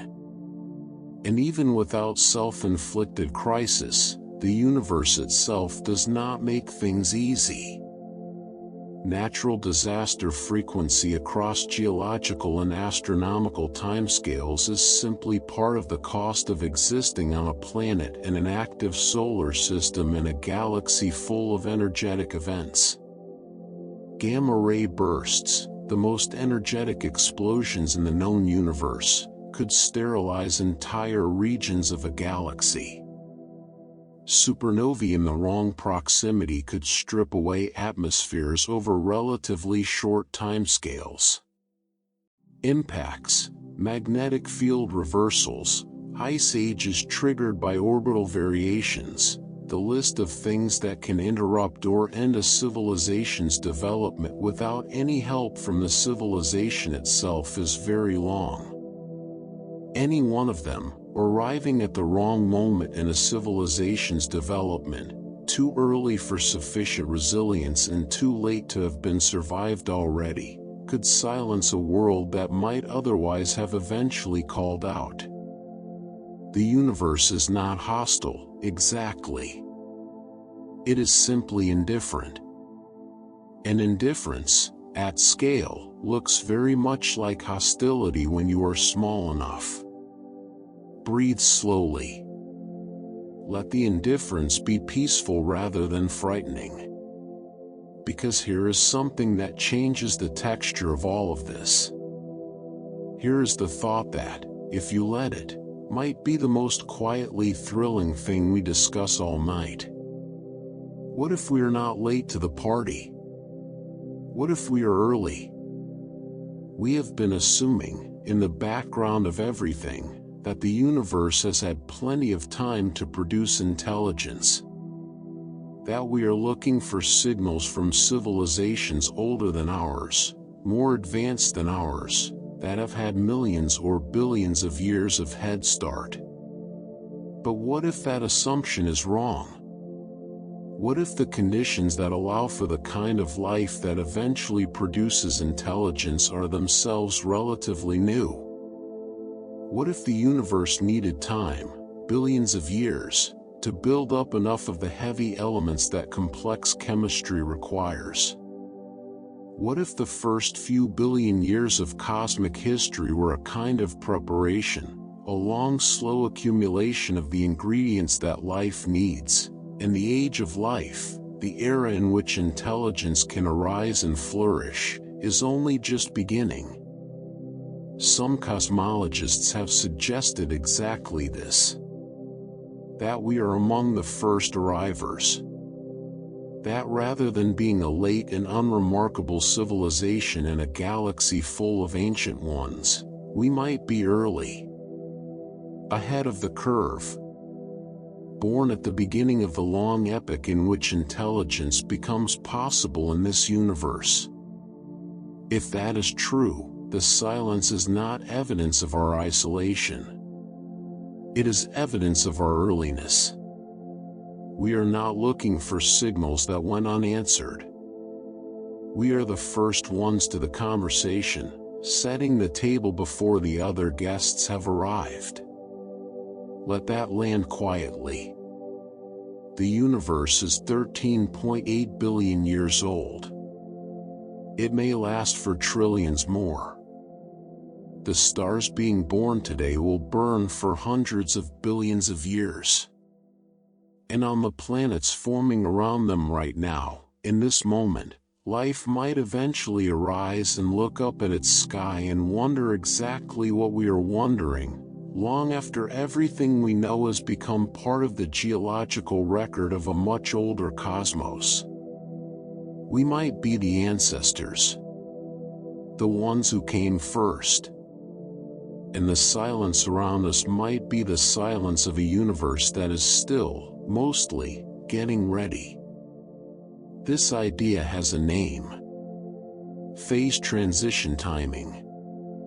The concept that the universe passes through distinct phases as it develops, and that the phase currently underway, the one in which the conditions for intelligent life are met, may have only recently begun on cosmological timescales. We are not at the end of the story. We are in the first pages of the chapter that matters most.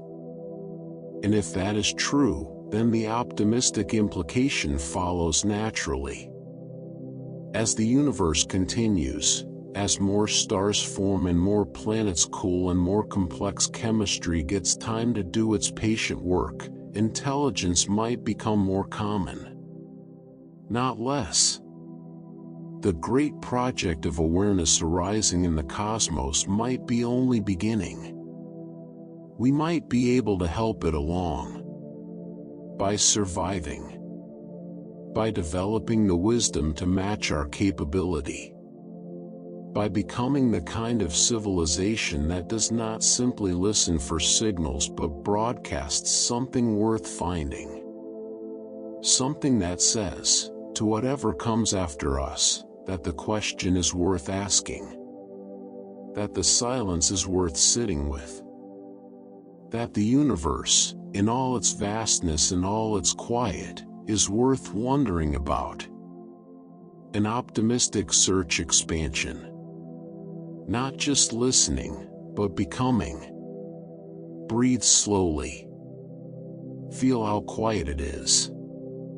Feel how full that quiet is. And now let's go somewhere that requires the softest possible grip on certainty. Somewhere that lives at the very edge of what it is possible to think, where the questions stop having answers and begin having only more questions. Because there are a handful of ideas about the nature of the universe itself that make the Fermi Paradox look, in comparison, almost straightforward. The first is something you have probably heard of, at least at the edges. Simulation theory. The idea, proposed seriously by philosophers and physicists, that the universe we experience might not be the bedrock of reality but a computation. An enormously complex information processing system running on some substrate we have no access to. That what we call physical laws are the rules of the simulation. That matter and energy in space-time are the output, not the foundation. This is not fringe thinking. It has been engaged with seriously by physicists and philosophers including Nick Bostrom, whose 2003 paper on the simulation argument laid out a rigorous probabilistic case that at least one of three things must be true. Either almost all civilizations go extinct before reaching the computational power needed to run detailed simulations, or almost all civilizations with that power choose not to run them, or we are almost certainly living inside one. If the third is true, the Fermi paradox dissolves. Or rather, it transforms. Because the question of why there are no signals in our universe becomes a question about the structure of the simulation. Whether it was designed to contain only one intelligent species. Whether the signal of other civilizations has been removed by design. Whether what we call the universe is a local instance of a much larger reality, in which contact is simply not part of the parameters we were given. It is not a comfortable thought, exactly. But it is a peaceful one, if you hold it right. Because if we are in a simulation, then whoever is running it went to extraordinary lengths. The beauty of the mathematics. The elegance of physics. The capacity of this particular universe to produce minds capable of wondering about their own nature. Whatever is on the other side of that, it made something worth making. And then there is something stranger still. The Boltzmann brain. This is a thought experiment that emerges from statistical thermodynamics. In a universe that is infinite and eternal, or even just very, very large and very, very old, every possible configuration of matter will eventually occur, given enough time. Including, by the purest statistics, a brain. A fully formed, momentarily conscious brain, with a complete set of false memories and a sense of being a self in a world, arising spontaneously from quantum fluctuations in empty space. A Boltzmann brain would exist for a fraction of a second before dissolving back into the void. But in that fraction of a second, it would experience. It would have the sensation of existing, of having always existed, of remembering a childhood, a yesterday, a moment before this one. The disturbing implication is this.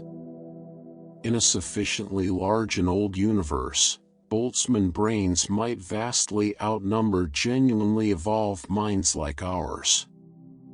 Most conscious experiences, statistically speaking, might be these momentary flickers. Random arrangements of matter briefly dreaming that they are someone. And if that is true, then the Fermi Paradox might not be about the universe at all.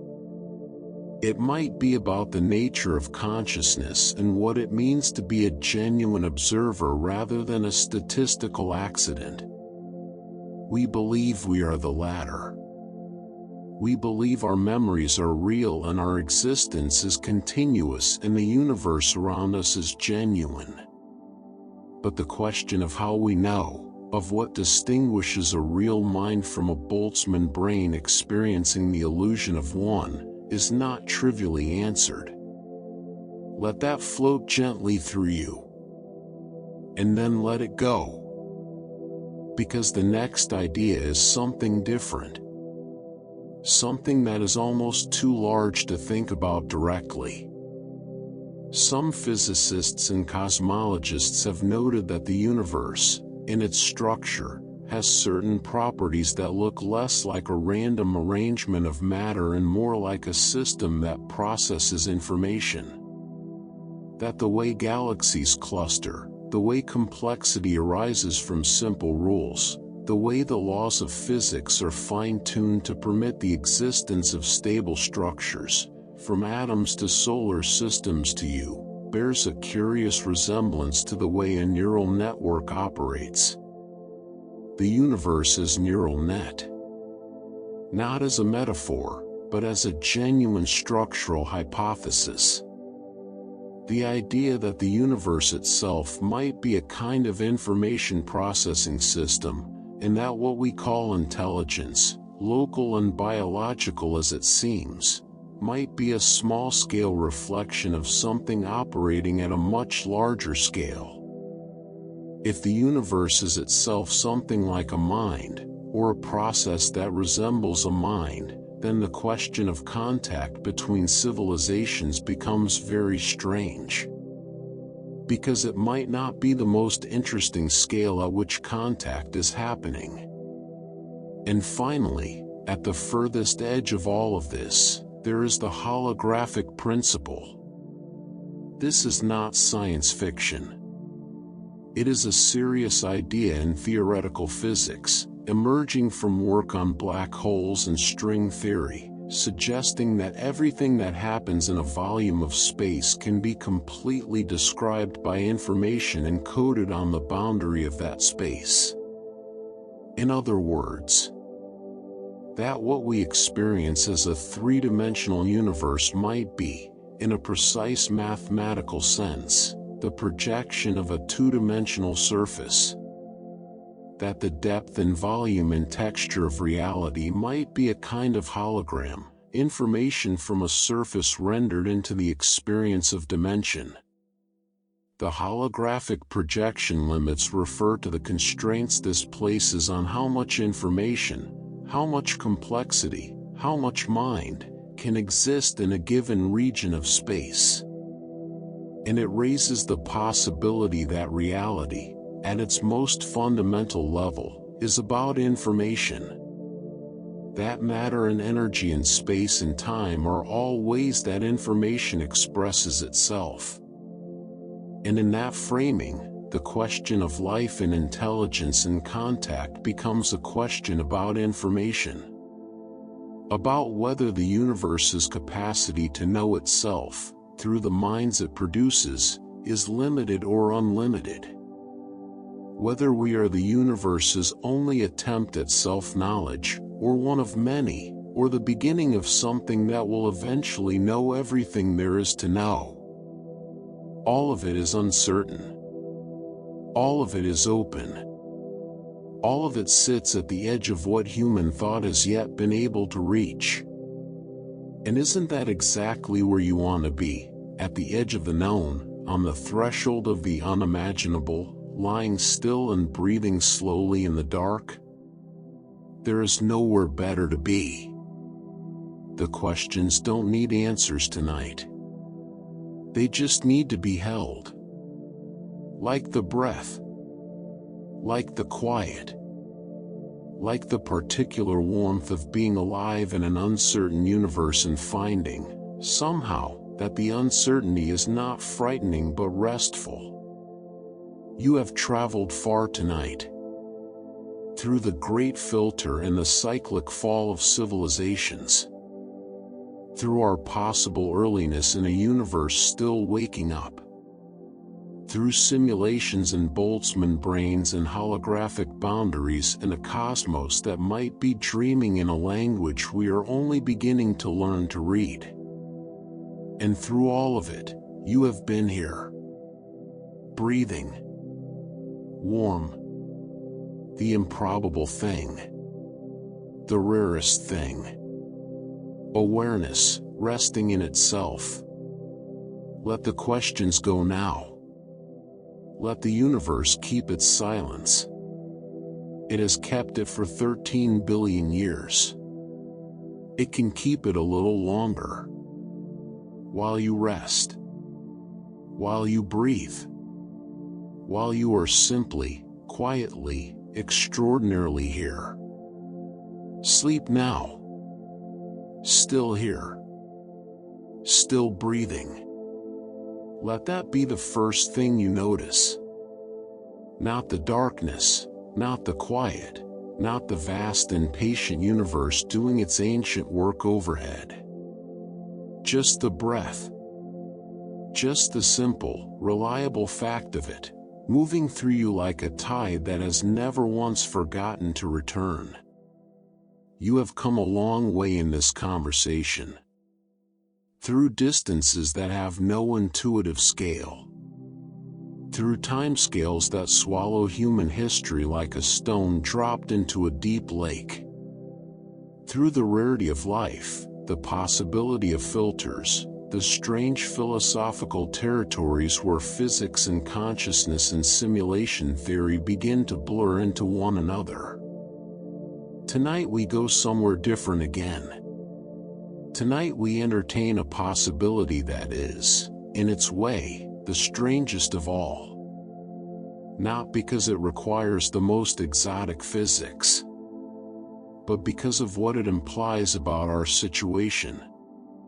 About where we sit in the order of things. What if the silence is not indifference? What if it is attention? Take a long, slow breath. Let it all the way out. And let's begin. Before we get to who might be watching, there are a few ideas about the universe itself that deserve a quiet moment. Ideas that suggest the cosmos might have something like a logic to it. Something that, if not quite intention, is at least structure.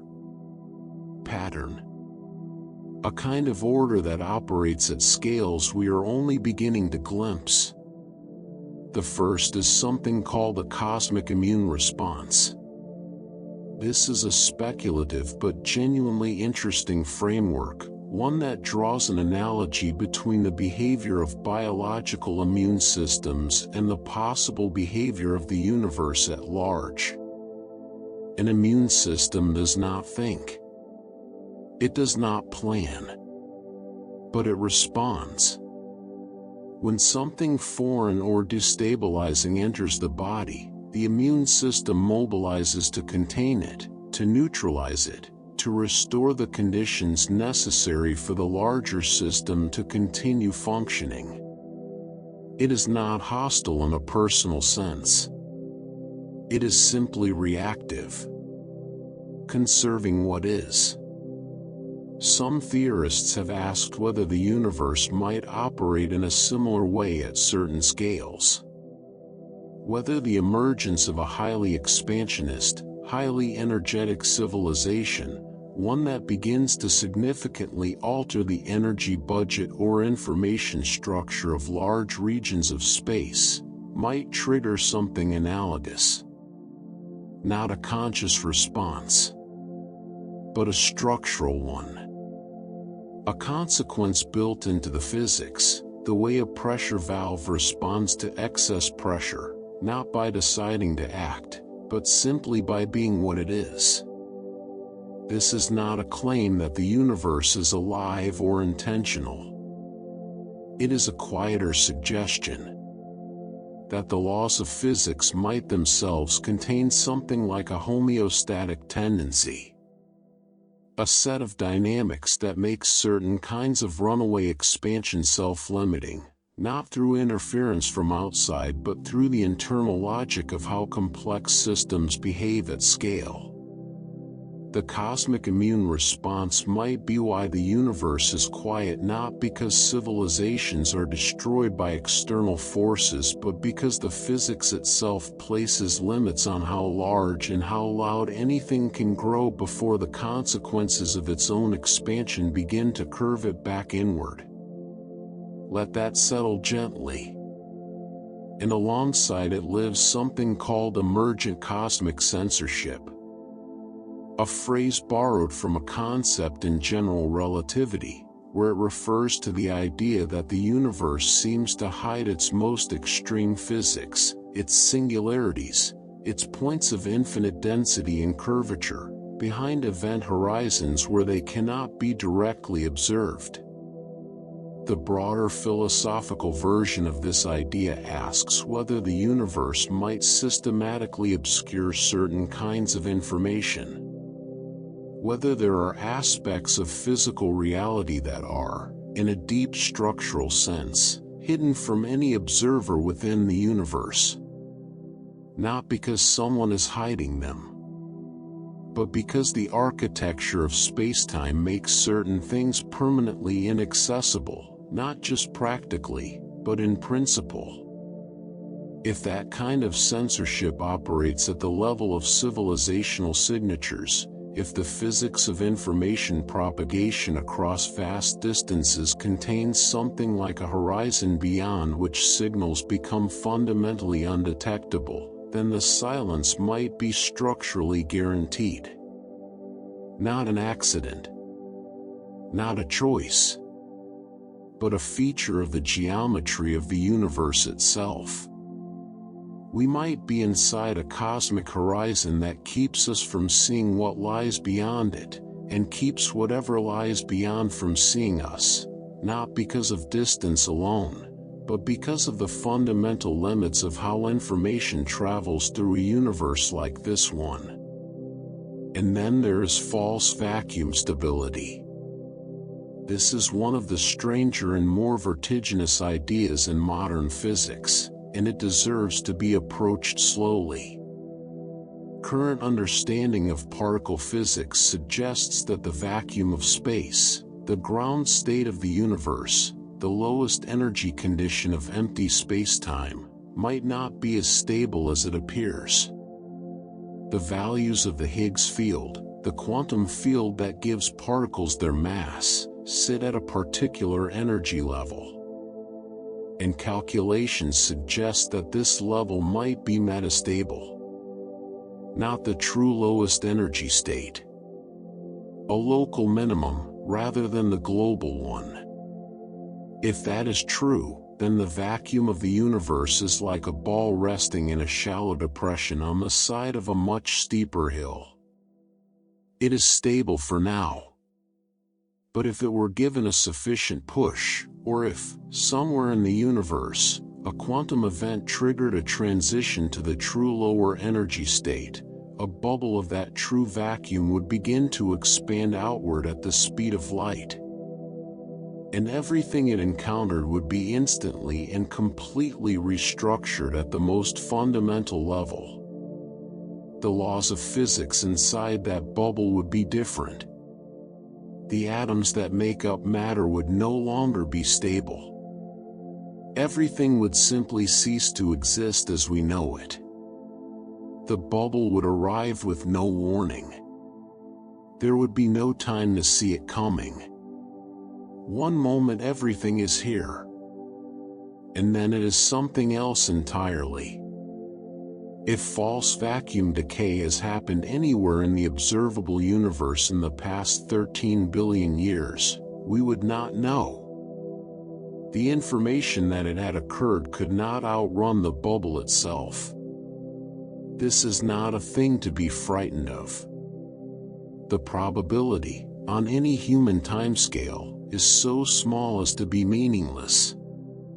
But as an explanation for cosmic silence, it has a cold elegance. Advanced civilizations might have learned, through physics we haven't yet developed, that the universe contains this risk. And they might have concluded that certain kinds of high-energy experimentation, or certain technologies involving extreme concentrations of energy, carry a non-zero chance of triggering a vacuum transition. And they might have gone very, very quiet. Not out of hiding. Out of caution. A universe in which the most advanced civilizations have all independently discovered this risk and independently chosen extreme technological restraint would look, from the outside, exactly like a silent universe. Let that image rest softly in you. And now, into something altogether different. Something warmer, in its way. Something that begins with a question that might be the most intimate framing of the Fermi Paradox we have encountered yet. What if they know we are here? What if they have always known? And what if the silence is not absence but policy? This is the zoo hypothesis. First proposed in a formal context by radio astronomer John Ball in 1973, it is one of the most enduring and unsettling and, in a certain light, comforting ideas in the entire landscape of Fermi Paradox explanations.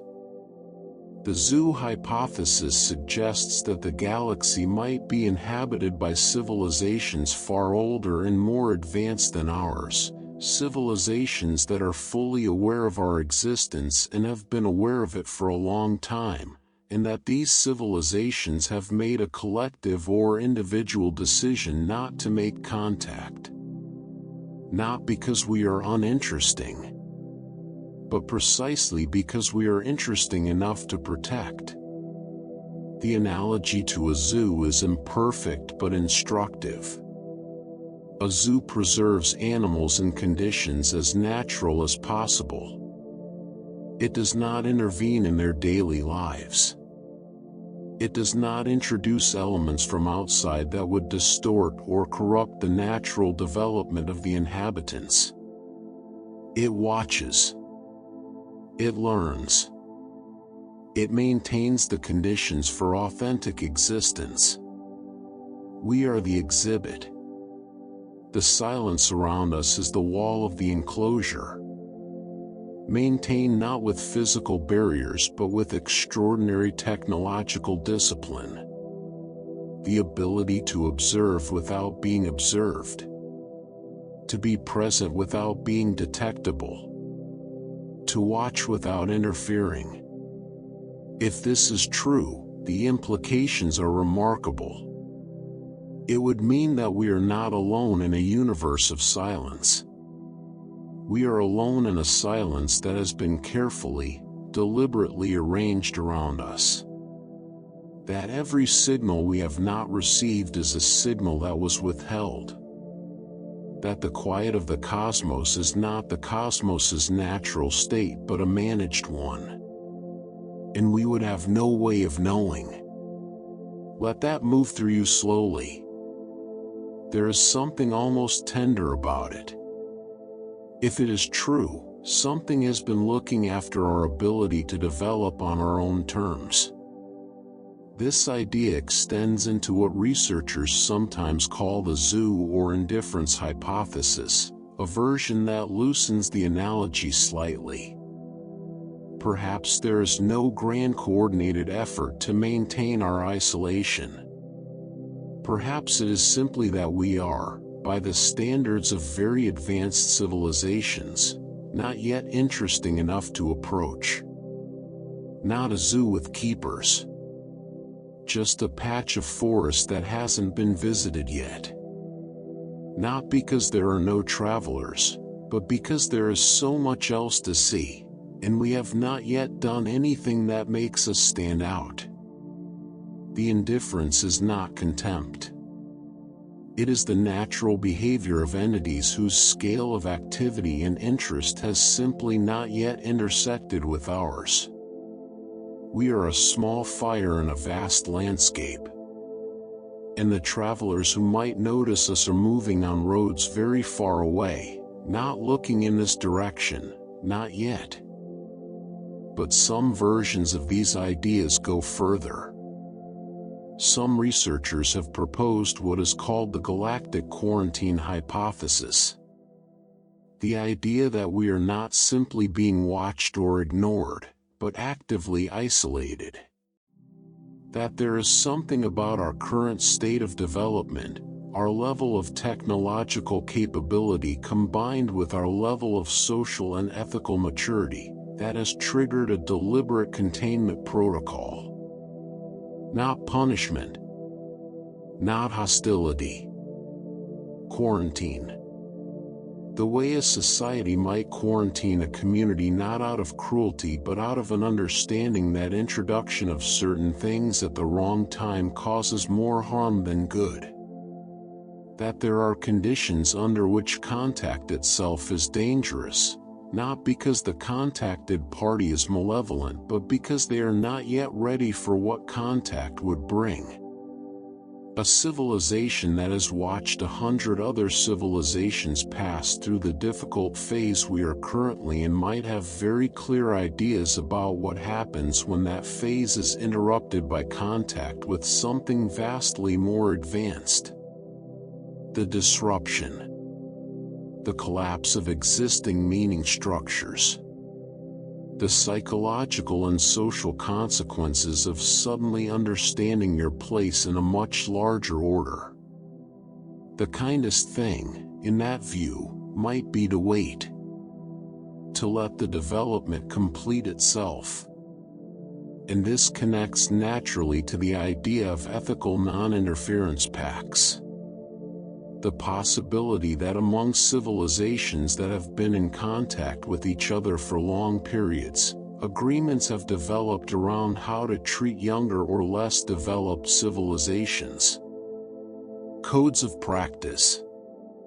Shared ethical frameworks built from the accumulated experience of watching many civilizations develop, some of which were helped, some of which were harmed by that help, and the lessons learned from both. We might be protected not by the decision of any single civilization but by a consensus that developed over millions of years of watching what happens when advanced civilizations make contact with developing ones before the developing civilization is ready. The silence might be a kindness. Practiced collectively.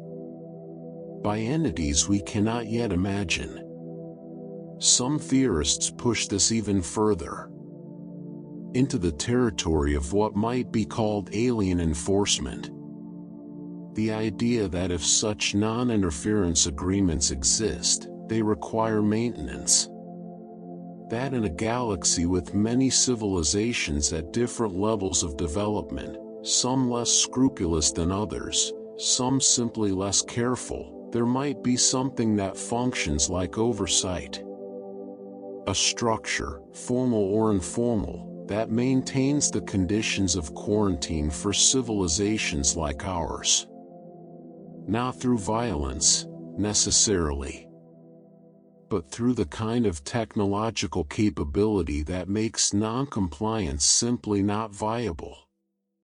The silence, in this version, is enforced.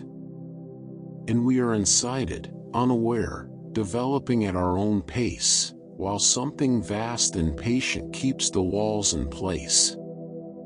You can decide for yourself whether that is comforting or unsettling.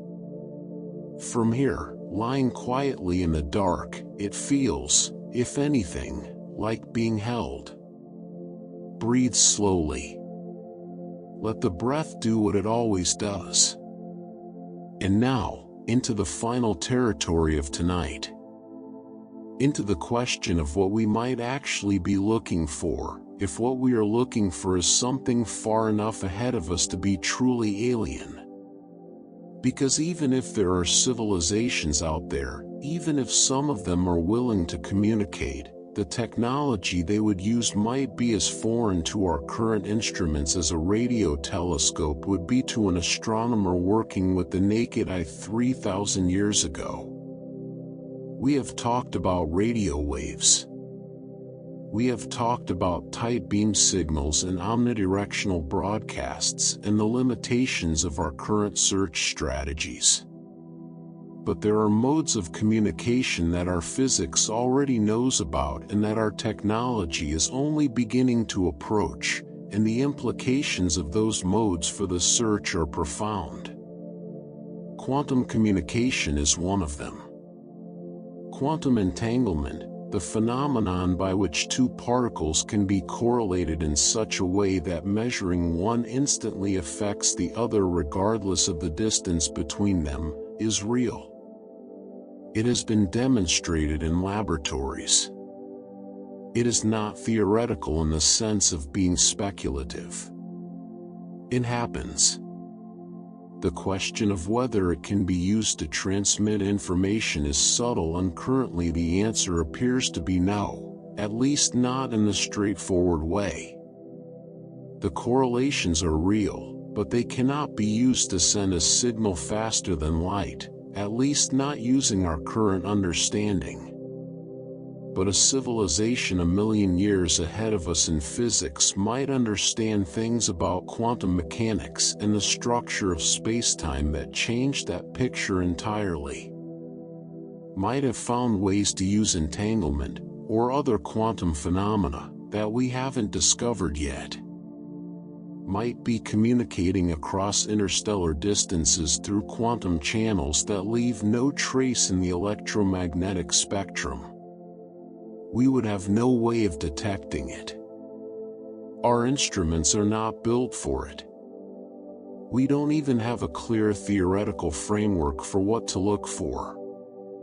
The universe might be full of quantum whispers, and we are standing in the middle of them, completely deaf, because we are listening for radio. And then there are gravitational waves.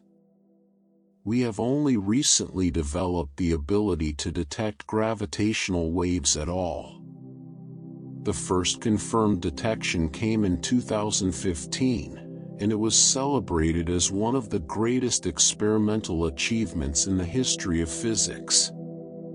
Because gravitational waves, ripples in the fabric of spacetime itself produced by the acceleration of massive objects, are extraordinarily difficult to detect.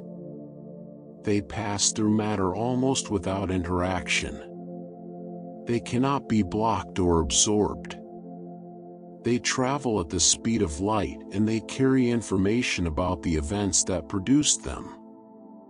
An advanced civilization that has mastered gravitational wave engineering could use those waves as a communication medium.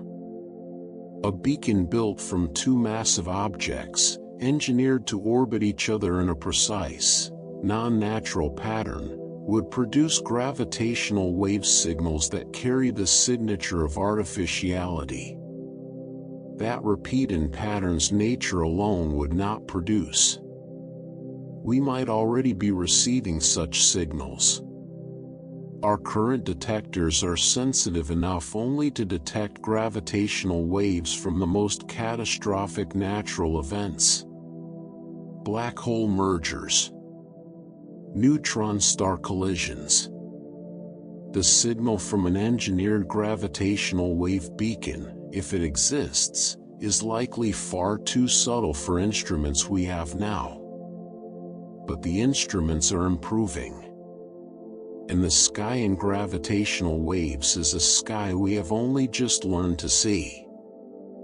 Everything we have found in it so far is natural. But we have been looking for less than a decade.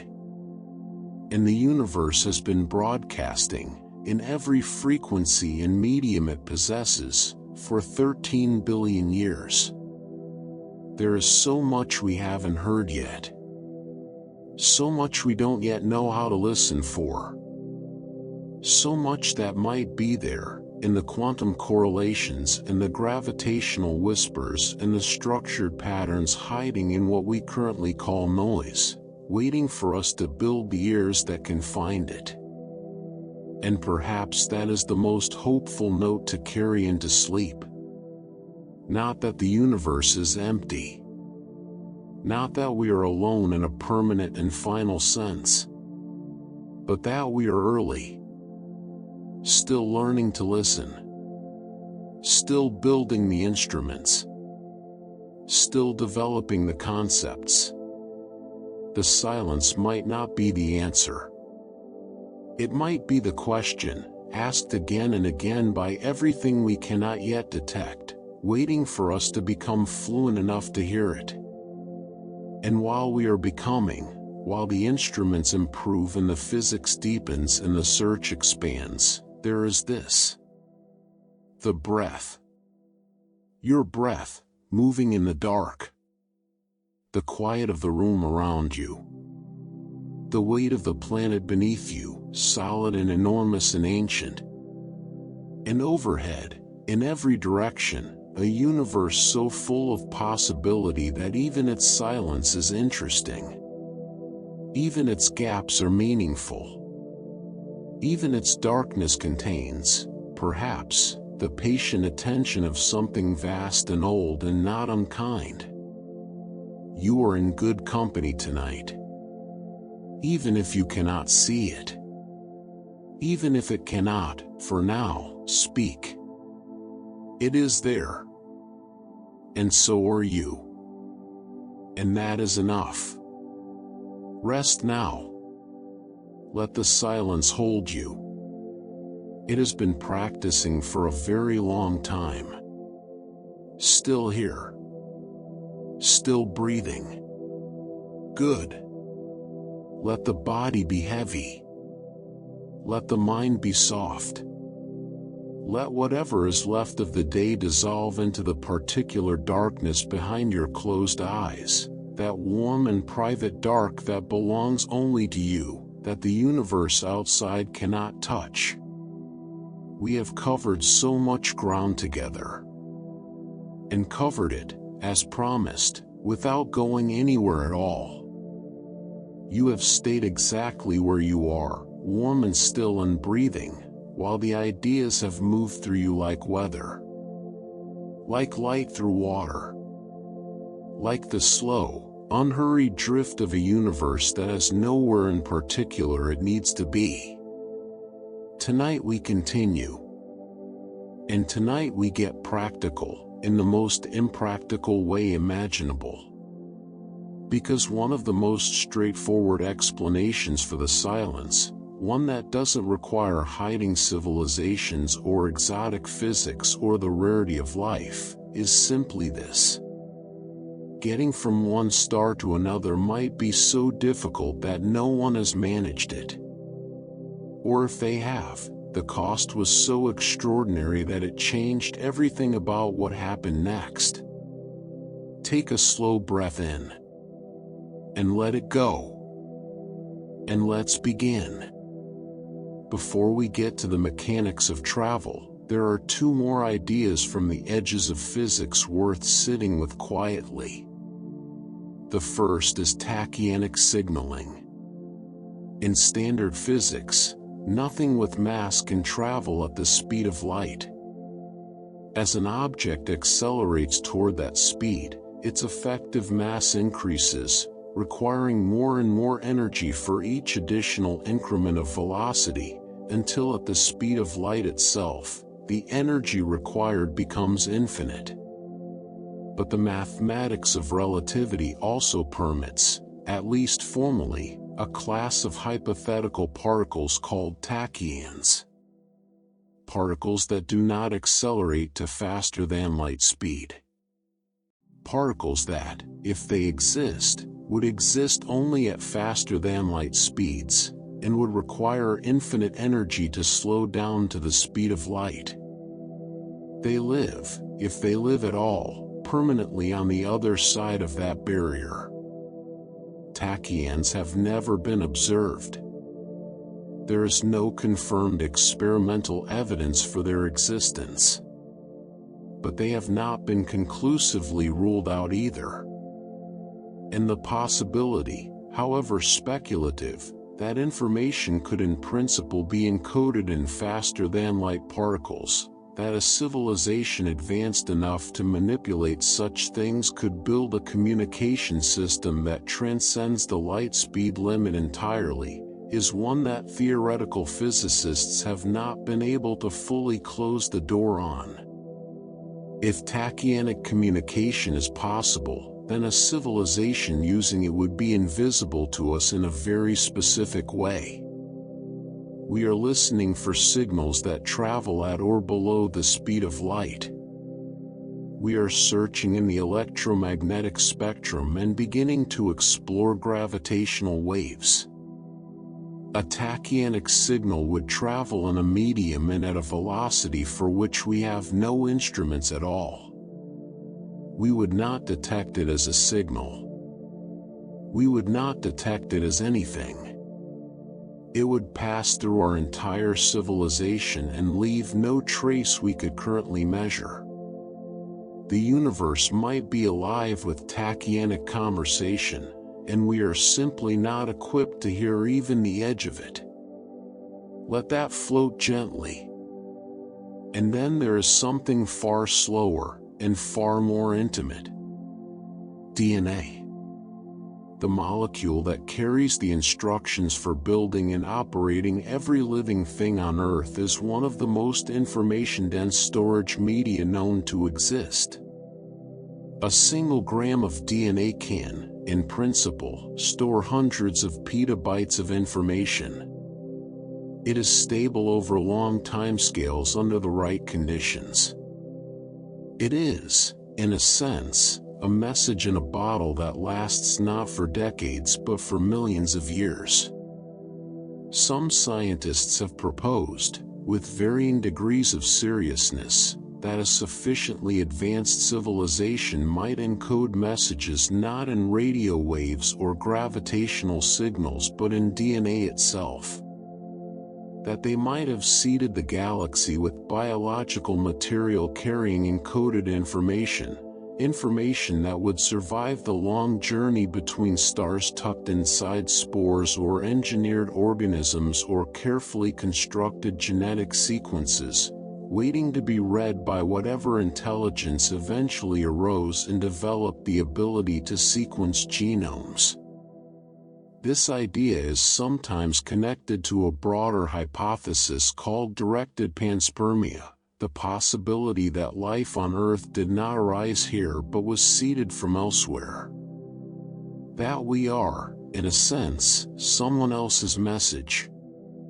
But even setting that possibility aside, the concept of DNA-encoded messages raises a fascinating and slightly vertiginous point. We have spent decades listening to the sky for signals from other civilizations. We have been looking outward. But what if the message was always inward? What if it is written in us? In the long stretches of our genome that we still do not fully understand, in sequences that seem to serve no obvious biological purpose, in the deep architecture of the molecule that made us? We are, at this moment, still learning to read our own genome. Still discovering what parts of it do and don't do. Still mapping the full complexity of what is written there. We might not yet know if we are carrying a letter. Let that settle very softly. And now let us turn to the stars themselves. To the question of getting there. Because if you remove all the exotic physics, all the simulation theory and the quantum channels and the tachyons, and ask simply whether a civilization using principles of engineering and physics that we understand could physically cross the distance between stars, the answer is deeply sobering. Interstellar travel is not just difficult in the way that climbing a very tall mountain is difficult. It is difficult in a way that might be structurally, practically, prohibitive. The nearest star to our Sun is Proxima Centauri, approximately 4.2 light-years away. A light-year is about 9.5 trillion kilometers. Our fastest current spacecraft, the Voyager probes, are traveling at roughly 17 kilometers per second.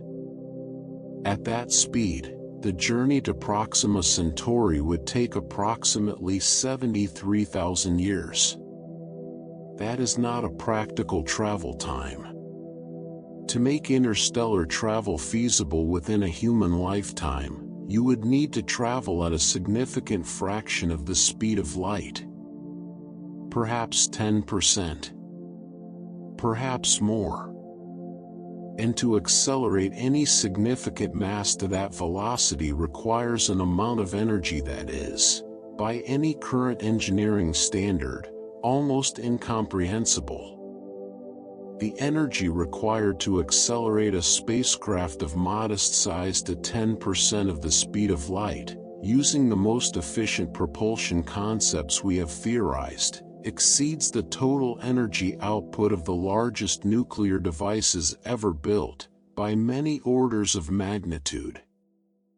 We are not close to this. We are not even close to being close. And the problem is not only the energy of acceleration. It is also the medium through which the journey must be made. Space is not empty. This is something that sounds obvious but whose implications for high-speed travel are easy to underestimate. Interstellar space contains the interstellar medium, a diffuse mixture of gas and dust and charged particles and cosmic rays, spread thinly but spread everywhere. At low speeds, this medium is irrelevant. At a significant fraction of the speed of light, it becomes a wall. Interstellar medium drag is the cumulative effect of all those thin particles hitting a spacecraft traveling at enormous velocity. Each individual collision is tiny. But the rate of those collisions at relativistic speeds, and the energy each one carries, means that the front of a spacecraft would be subjected to something more like continuous bombardment than simple friction. Without extraordinary shielding, the spacecraft would be eroded and eventually destroyed by the interstellar medium long before it reached its destination. And the shielding required to protect against this adds mass. And the mass requires more energy to accelerate, which requires more propulsion, which adds more mass. The engineering spirals in a direction that does not resolve itself easily. And then there are the temporal effects. Einstein's special relativity tells us that time passes differently for an object moving at relativistic speeds relative to a stationary observer. The faster you go, the more time slows down for you relative to the universe around you. This sounds, at first, like an advantage. If you travel fast enough, you could in principle cross enormous distances while experiencing only a modest passage of personal time. A journey that takes 500 years in the external universe might take only a few years for the traveler. But temporal dilatation effects create a different kind of problem. The traveler arrives not just in a different place but in a different time. They left their civilization, traveled to another star, and when they attempt to return, centuries have passed at home. The people they knew are dead. The society they belonged to has changed beyond recognition. The mission they were sent on has been superseded by centuries of subsequent history. For a civilization to conduct interstellar exploration or colonization through relativistic travel, it must make peace with the fact that its travelers are functionally lost to the civilization that sent them. Each journey is a one-way trip into the future, and the culture and knowledge and identity of the travelers will diverge so completely from the home civilization over the course of a journey and a return that the connection between them becomes increasingly nominal. This has a name in the context of Fermi Paradox research: asynchronous colonization waves. The idea that even if a civilization succeeds in sending colonists to another star, the colony that eventually develops there will be so separated in time and experience and culture from its origin that it will effectively be a new civilization, not an expansion of the original. A divergence. And that diverging colony, when it eventually develops the capacity to send its own colonists outward, will produce another divergence. And so on.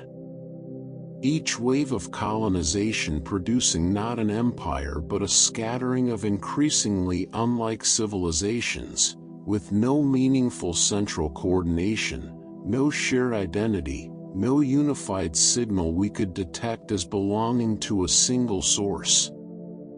The galaxy, in this picture, might be full of the descendants of original civilizations, each so transformed by time and distance that they share almost nothing with their ancestors, and bear no resemblance to the powerful unified empire we imagine when we think about galactic-scale intelligence. Breathe slowly. Let the images move through you without needing to hold them. And even setting aside the physical difficulty, there is the question of whether interstellar colonization is worth the cost. Colonization cost-benefit analysis, as applied to interstellar travel, produces results that are difficult to argue with. The resources required to send even a small colony ship to a neighboring star are staggering. The timeline to any return on that investment, in any practical sense, is measured in centuries at minimum. The probability of survival over that timeline is uncertain. And the benefit, the establishment of a population on a distant world, does not solve any immediate problem for the civilization that pays the cost.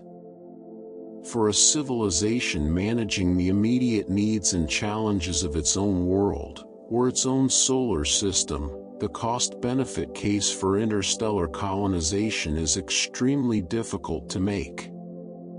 It is the kind of investment that requires not just resources but a particular cultural and political will sustained over very long timescales, across multiple generations, none of whom will see the return. Human history offers very few examples of projects like that being sustained successfully. And the ones that were sustained usually served immediate practical needs rather than the abstract goal of reaching the stars.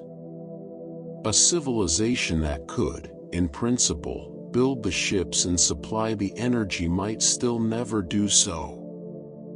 Not because it lacks the capability, but because, when the full cost is laid out honestly, it cannot sustain the will. And so the stars remain unvisited. Not because the physics is impossible, but because the economics of the thing, the sheer sustained commitment of resources across generations for a return no one alive will see, may be a barrier as effective as any law of physics. Now let's float gently into one more layer.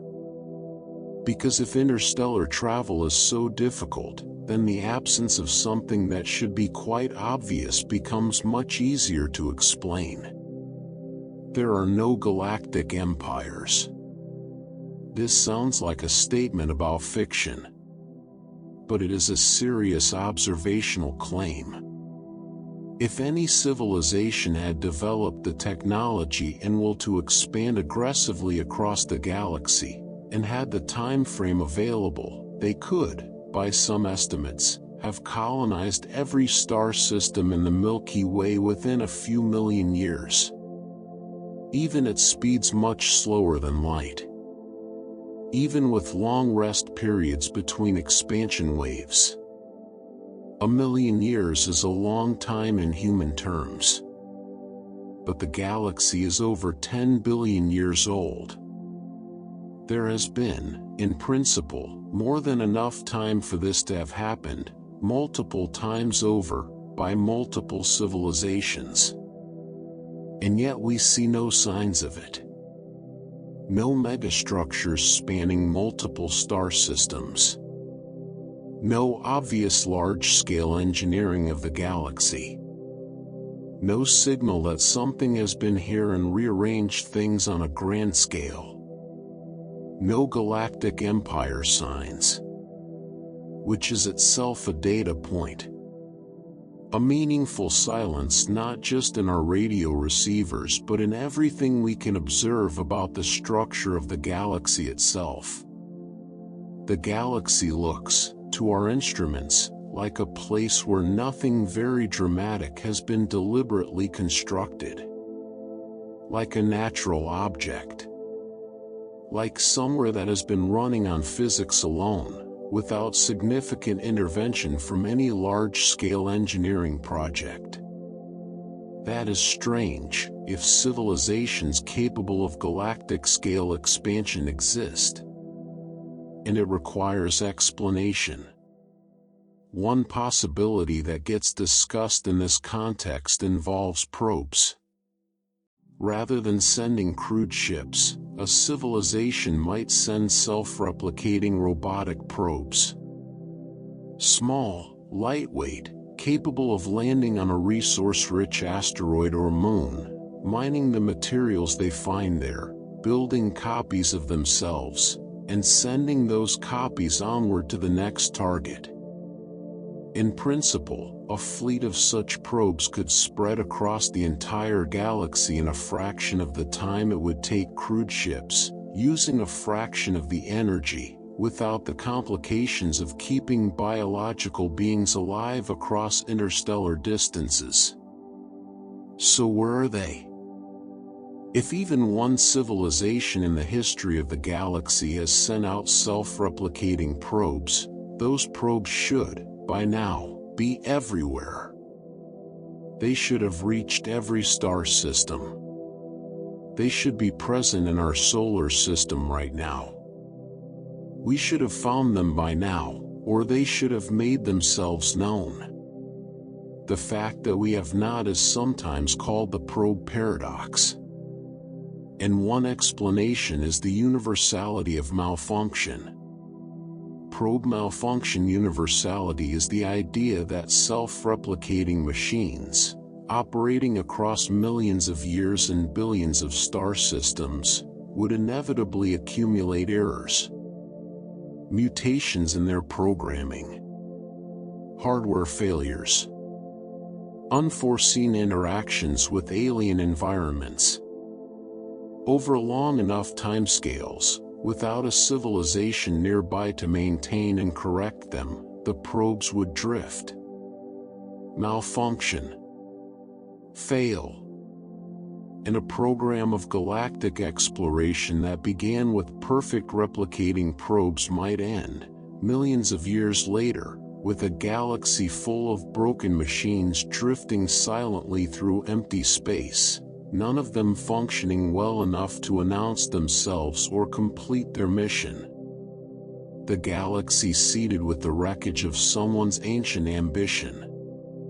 Quiet. Inert.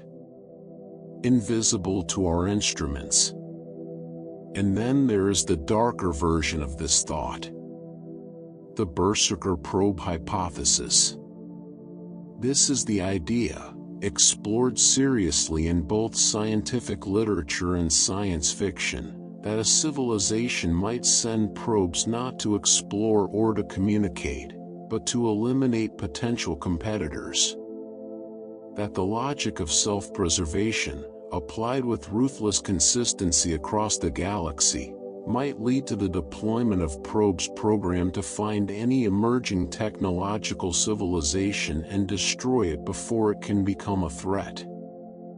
Berserker probes would be the physical implementation of the dark forest theory we discussed earlier. Not hiding. Hunting. If such probes exist, the reason we are still here might be that they haven't arrived yet. Or that they malfunctioned before reaching us. Or that something else destroyed or disabled them before they reached this corner of the galaxy.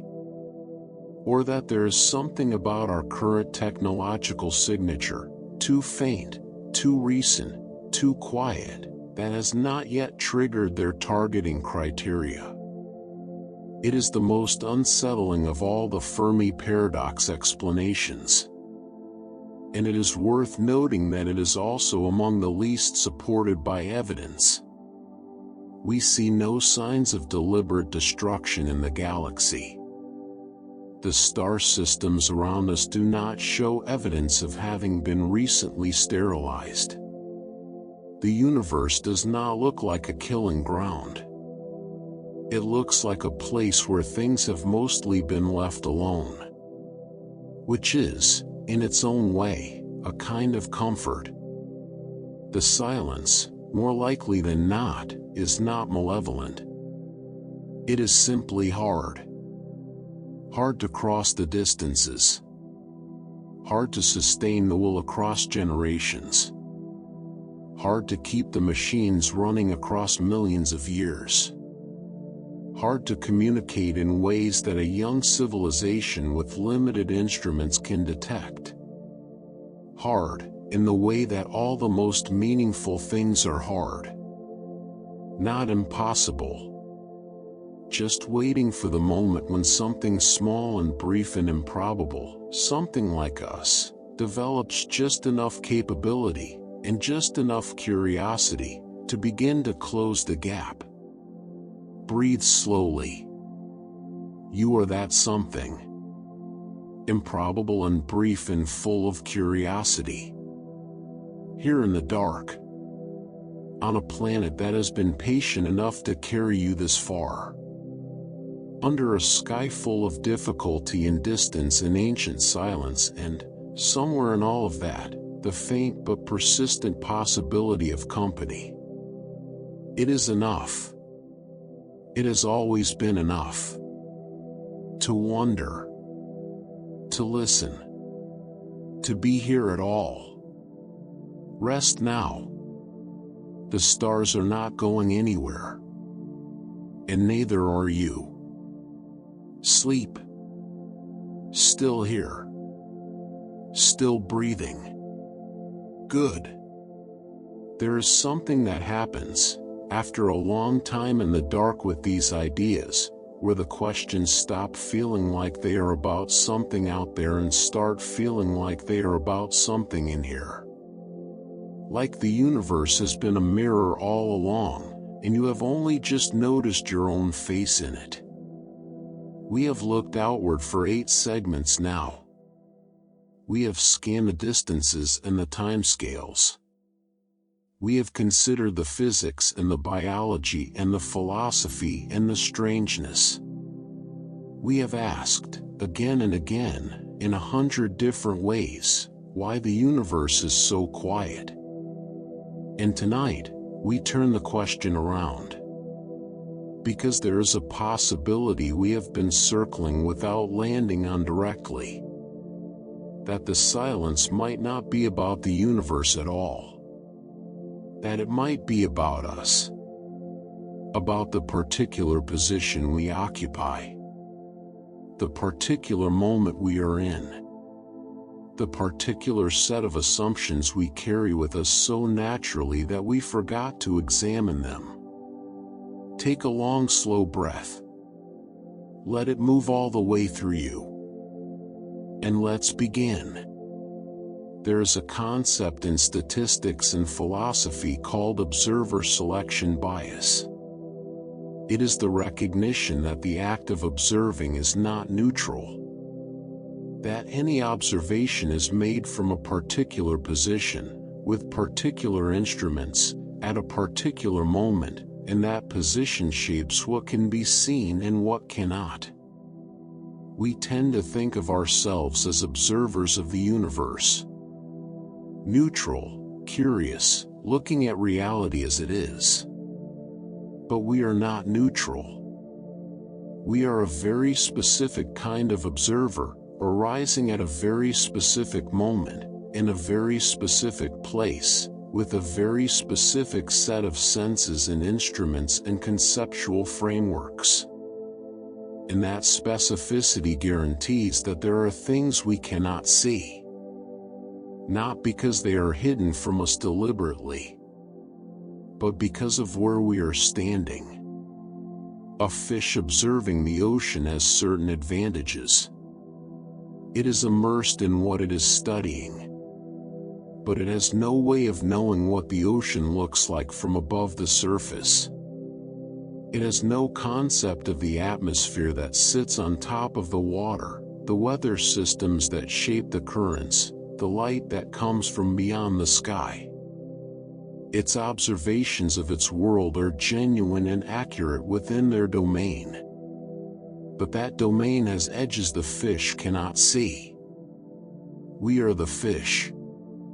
An observer selection bias in the context of the Fermi Paradox is the recognition that the very fact of our existence, our presence here to ask the question, might systematically distort our assessment of what is likely to be out there. Let that settle for a moment. Here is one way this distortion works. We exist in a region of the galaxy where the conditions for life were met. That is tautologically true. We could not be asking this question from anywhere else. But it means that we are necessarily sampling from a biased location. We are not in a randomly chosen part of the galaxy. We are in a part that permitted our kind of existence. And that part may be unusual in ways we cannot fully appreciate, because we have no experience of the more common parts. The regions of the galaxy where the conditions for life were never met do not contain observers to report their emptiness. All the observations that exist, all the data points that science has ever gathered, come from a single planet in a single solar system in a region of the galaxy that, for whatever combination of reasons, was hospitable enough for us to arise. That is an extraordinary selection effect. And it means that our intuitions about what is common and what is rare in the universe are systematically skewed in ways that are very difficult to correct for. Alongside observer selection bias lives something called the anthropic shadow effect. The anthropic shadow is the idea that certain kinds of catastrophic events that would have ended all life on Earth or prevented intelligent life from arising, are necessarily invisible to us. Not because they didn't happen elsewhere, but because if they had happened here, we would not be here to observe them. This creates a shadow, a region of possibility space that we cannot see into, because the version of history in which those events occurred here contains no observers to report them. We only exist in the histories where the catastrophes didn't happen, or didn't happen at the wrong moment, or happened and were survived. And this means we systematically underestimate how common those catastrophes are. If a gamma ray burst sterilizes a planet with emerging life, there is no one on that planet to add that data point to the scientific record. If a civilization destroys itself before developing the ability to ask questions about the cosmos, those destroyed civilizations cannot contribute their experience to our understanding of what is typical. We are, in a very real sense, survivor bias made flesh. We are the improbable outcomes, looking around at the universe and using our own survival to estimate how likely survival is. And that estimate is wrong in a systematic direction. We think survival is more likely than it is, because we only exist in the histories where it happened. The anthropic shadow falls across everything we think we know about how common life and intelligence and civilization are in the universe. And it falls in a way that makes us consistently more optimistic than the underlying reality may warrant. Breathe slowly.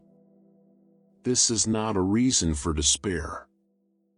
It is a reason for epistemic humility.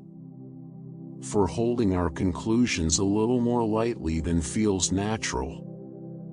And there is a further layer of strangeness in this territory, one that philosophers call reference class uncertainty. When we ask questions like how likely is it that intelligent life exists elsewhere in the universe, we are implicitly asking those questions from within a reference class. We are one example of a thing, and we are trying to estimate how many other examples of that thing exist, using our single example as our only data point. But which reference class are we actually a member of? That turns out to be a question with no obvious answer. Are we a typical planet? A typical life-bearing planet? A typical intelligent species? A typical technological civilization? A typical civilization at this specific stage of development? The answer to each of those questions leads to different estimates of what is out there.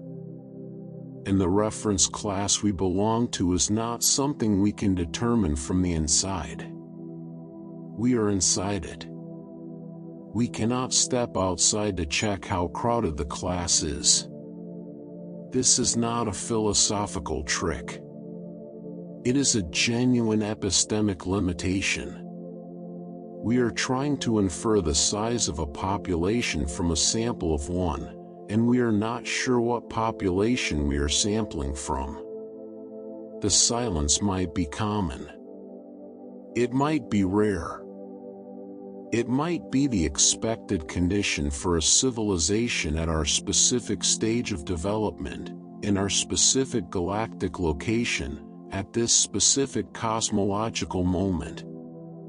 Or it might be anomalous. We do not have enough information to know. And knowing that we do not know, knowing it clearly and sitting with it honestly, is itself a kind of progress. Let your breath slow down a little more. Let the uncertainty be soft rather than sharp. And now let's move into some of the stranger corners of physics. Because the universe itself might have properties that explain the silence in ways that have nothing to do with biology or civilization or choice. Plasma cosmology is a minority view in astrophysics, a framework that emphasizes the role of electromagnetic plasma in shaping the large-scale structure of the universe. In standard cosmological models, Gravity is the dominant force on cosmic scales, and the universe's large-scale structure, its galaxy clusters and filaments and voids, is explained primarily through gravitational dynamics. Plasma cosmology suggests that electromagnetic forces, which are vastly stronger than gravity at small scales, might play a more significant role at large scales than the Standard Model acknowledges. And if the interstellar and intergalactic medium is more structured by electromagnetic plasma dynamics than currently understood, it could affect the propagation of signals through space in ways our current models do not account for. Plasma cosmology interference, as an explanation for the Fermi Paradox, suggests that the interstellar medium might be more opaque or more distorting to certain kinds of signals than we currently believe. That signals which should, by standard physics, be detectable across great distances might be scattered, absorbed, or transformed by electromagnetic plasma dynamics in ways that make them unrecognizable by the time they arrive. It is a minority view. But the universe has surprised us before by being less transparent than we assumed. And then there are the effects of modified gravity. The standard theory of gravity, Einstein's general relativity, is extraordinarily well tested at the scales where we have been able to test it. But it has not been tested at all scales. At very large scales, at the scales of galaxy clusters and the cosmic web, there are anomalies that the Standard Model explains by invoking dark matter and dark energy, entities we have inferred from their effects but never directly detected. Some physicists have proposed alternative frameworks in which gravity behaves differently at large scales, not because something invisible is present but because the force itself has a more complex structure than general relativity describes. If gravity is modified in certain ways at large scales, it could affect the structure of the universe in ways that influence where habitable planets can form, how long stable stellar systems can persist, and what the large-scale landscape of possibility looks like for life. The fine-tuning barrier is a related and deeper idea. The physical constants of the universe, the strength of gravity, the mass of the electron, the energy of the vacuum, are set to values that permit the existence of stable matter, chemistry, and life. Change any of them by even small amounts, and the universe becomes sterile. No atoms. No stars. No planets. No us. This extraordinary precision might not be unique to our universe. Theories of a multiverse suggest that many universes with different constants might exist, and we naturally find ourselves in one compatible with our existence. But within our universe, the fine-tuning raises a question. If the constants are set to permit life, why is there so little of it that we can detect? One answer is that fine-tuning permits life but does not require it. The universe is hospitable in principle, like a vast ocean that could support fish everywhere, but where the fish are actually clustered in a few small ponds. The conditions are necessary but not sufficient. In the specific history of any given region, the particular sequence of events that led from the Big Bang to a planet with chemistry and time enough to develop awareness, may be so improbable that even a fine-tuned universe produces it only rarely. And then there is the mediocrity principle. Or rather, its rejection.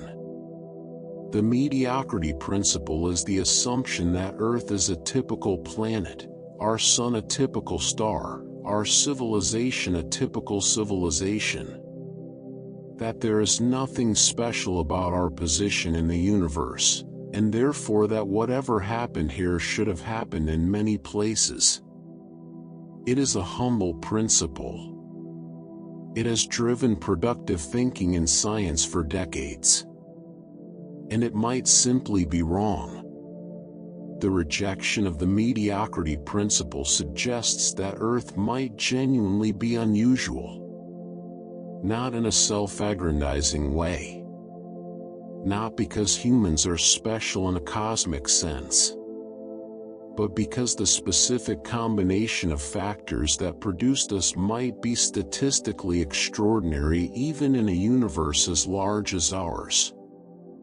If Earth is not typical, if it is instead a genuinely unusual confluence of the right star, the right orbit, the right moon, the right geological history, the right evolutionary accidents, all stacked together in just the right order over just the right timescale, then the mediocrity principle leads us systematically astray. We look out at the universe and, assuming our situation is common, expect to find company.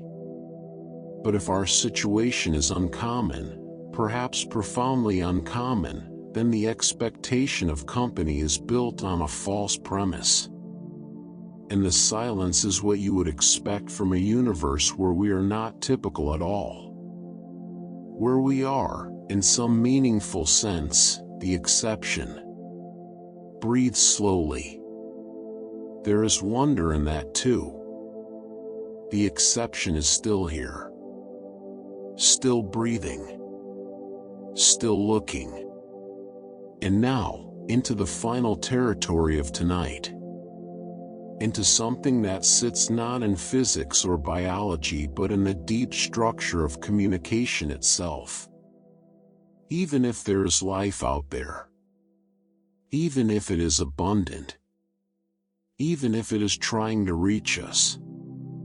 There may be reasons, built into the nature of language and meaning in mind, why contact is not just difficult but structurally impossible. This is the territory of interface misalignment. Every communication system, every language, every signal, is built on shared assumptions. Shared sensory apparatus. Shared evolutionary history. Shared ways of carving up experience into categories and assigning those categories to sounds or symbols. Human languages, for all their extraordinary diversity, share deep structures that reflect our common biology. We all have eyes and ears. We all experience time as moving forward. We all have bodies that interact with gravity and light and temperature in the same way. We all have needs and fears and desires shaped by millions of years of shared evolutionary heritage. These commonalities make translation between human languages difficult but ultimately possible. Because beneath the surface differences, there is a shared substrate of experience. An intelligence that arose under completely different physical conditions, with completely different sensory apparatus, with a completely different relationship to time or space or causality, might have a language so fundamentally different from anything human that the concept of translation simply does not apply. Not that we haven't learned their language yet, but that the very concept of language, as we understand it, the encoding of meaning in structured sequences of signals, might not be the form their communication takes at all. Interface misalignment at this level is not a technical problem. It is an architectural one. The minds on either side of the conversation are built so differently that there is no common layer on which meaning can be exchanged. We might receive a signal and correctly identify it as artificial, as intentional, as produced by intelligence, and still be completely unable to extract anything from it. Not because we lack the mathematics or the computing power, but because the structure of meaning it encodes is built on assumptions so foreign to our architecture that we cannot find a point of entry. A signal perfectly sent and perfectly received and completely opaque. And then there is structural undetectability, which is a subtly different idea. Not that we cannot understand the signal, but that we cannot identify it as a signal at all. A sufficiently advanced civilization might communicate in ways that are, from our perspective, indistinguishable from natural phenomena. Not because they are disguising their signals, but because the most efficient forms of communication available to them happen to use physical channels that we currently classify as natural. The hiss of a pulsar, the spectrum of a distant star, the polarization pattern of the cosmic microwave background. If intelligence, sufficiently advanced, finds ways to encode information in the natural processes of the universe, to use existing physical phenomena as a communication medium rather than generating new signals on top of them, then what we call nature and what an advanced civilization calls communication might be the same thing. We might be reading their messages as weather, as background noise, as the unremarkable behavior of physics being physics. And finally, there is the deepest and most honest of all these limitations: linguistic universality failure. We have assumed, in the design of every search strategy we have developed, that there exists some universal language, some shared mathematical or physical foundation that any intelligence, anywhere, would recognize. Prime numbers, the values of physical constants, the structure of the hydrogen spectrum. And perhaps there is such a foundation. Perhaps mathematics is universal in the way we hope it is. But language is not just mathematics. Language is a system for encoding not just facts but meaning. And meaning is not universal. Meaning is contextual, relational, embedded in history and experience in the particular way a mind has grown up encountering the world. Even if we share the mathematics, we may not share the meaning.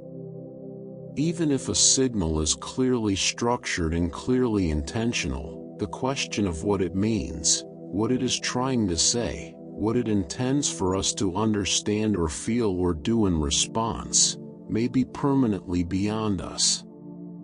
Not because we are unintelligent, but because intelligence, it turns out, does not guarantee shared meaning. It only guarantees the ability to generate meaning, locally, within a particular framework of experience. Across the gulf between minds that grew up in completely different universes of experience, meaning might not travel. Not the signal. Not the mathematics. Not even the intention. Just the silence, arriving perfectly. Understood completely. Meaning nothing that can be said. Let that rest very softly over you. There is peace in it, if you hold it right. Because all of this, the observer bias and the anthropic shadows and the modified physics and the interface misalignment and the failure of linguistic universality, all of it points toward one simple and deeply human truth. We are limited. We are beautifully, essentially, irreducibly limited. We can only know from where we stand. We can only hear with the ears we have. We can only mean what our experience has given us the capacity to mean. And within those limits, we have built radio telescopes and cosmological theories and quiet nighttime videos about the silence of the universe. We have asked questions that our instruments cannot yet answer and held the uncertainty with something that feels very much like grace. That is not nothing. That is, in fact, extraordinary. You, lying here in the dark, following these thoughts across the curve of an improbable cosmos, are the universe doing something it has almost certainly never done before in quite this way. Asking about itself. From the inside. In the dark. With such patient, wondering, sleepy attention. Let the questions go now. Let the limits be what they are. Let the silence be full of everything it might contain, the hidden civilizations and the exhausted ones and the ones that turned inward and the ones that never arose and the ones that are early and the ones that are watching and the ones that are simply too far away in time or space or meaning to reach. Let all of it be there, out in the dark beyond your window. And let yourself be here. Warm. Breathing. Limited in wondering and briefly, magnificently alive. Rest now. The silence will keep. It always does. Still here. Still breathing. One more time. Let that be the first thing you feel. Not the ideas that are coming. Not the weight of everything we have traveled through together. Just the breath. The simple, faithful, unremarkable breath, moving in and out of you the way it has every moment of your life, in sleep and in waking, in wonder and in worry, in all the years before tonight and in this one. You have stayed with this for a long time now. Through 10 segments. Through 100 ideas. Through distances that swallowed comprehension and timescales that made history feel like a held breath in physics that bent back on itself until it was looking at its own face. You stayed. And now we have arrived at the end. At the place where the facts give way to something quieter. Something that lives not in the data but in what the data points toward when you follow it all the way to its edge and then look out past the edge into the dark beyond. This is the last segment. So let's make it slow. Let's make it something worth carrying into sleep. Take a long breath in. And let it go. And let's begin. We have been looking for signals. For radio waves and gravitational whispers and quantum correlations and DNA messages and tachyonic impossibilities. We have pointed our instruments at the sky and every frequency we know how to use and listen with everything we have. But there is a quieter kind of looking that we have barely started.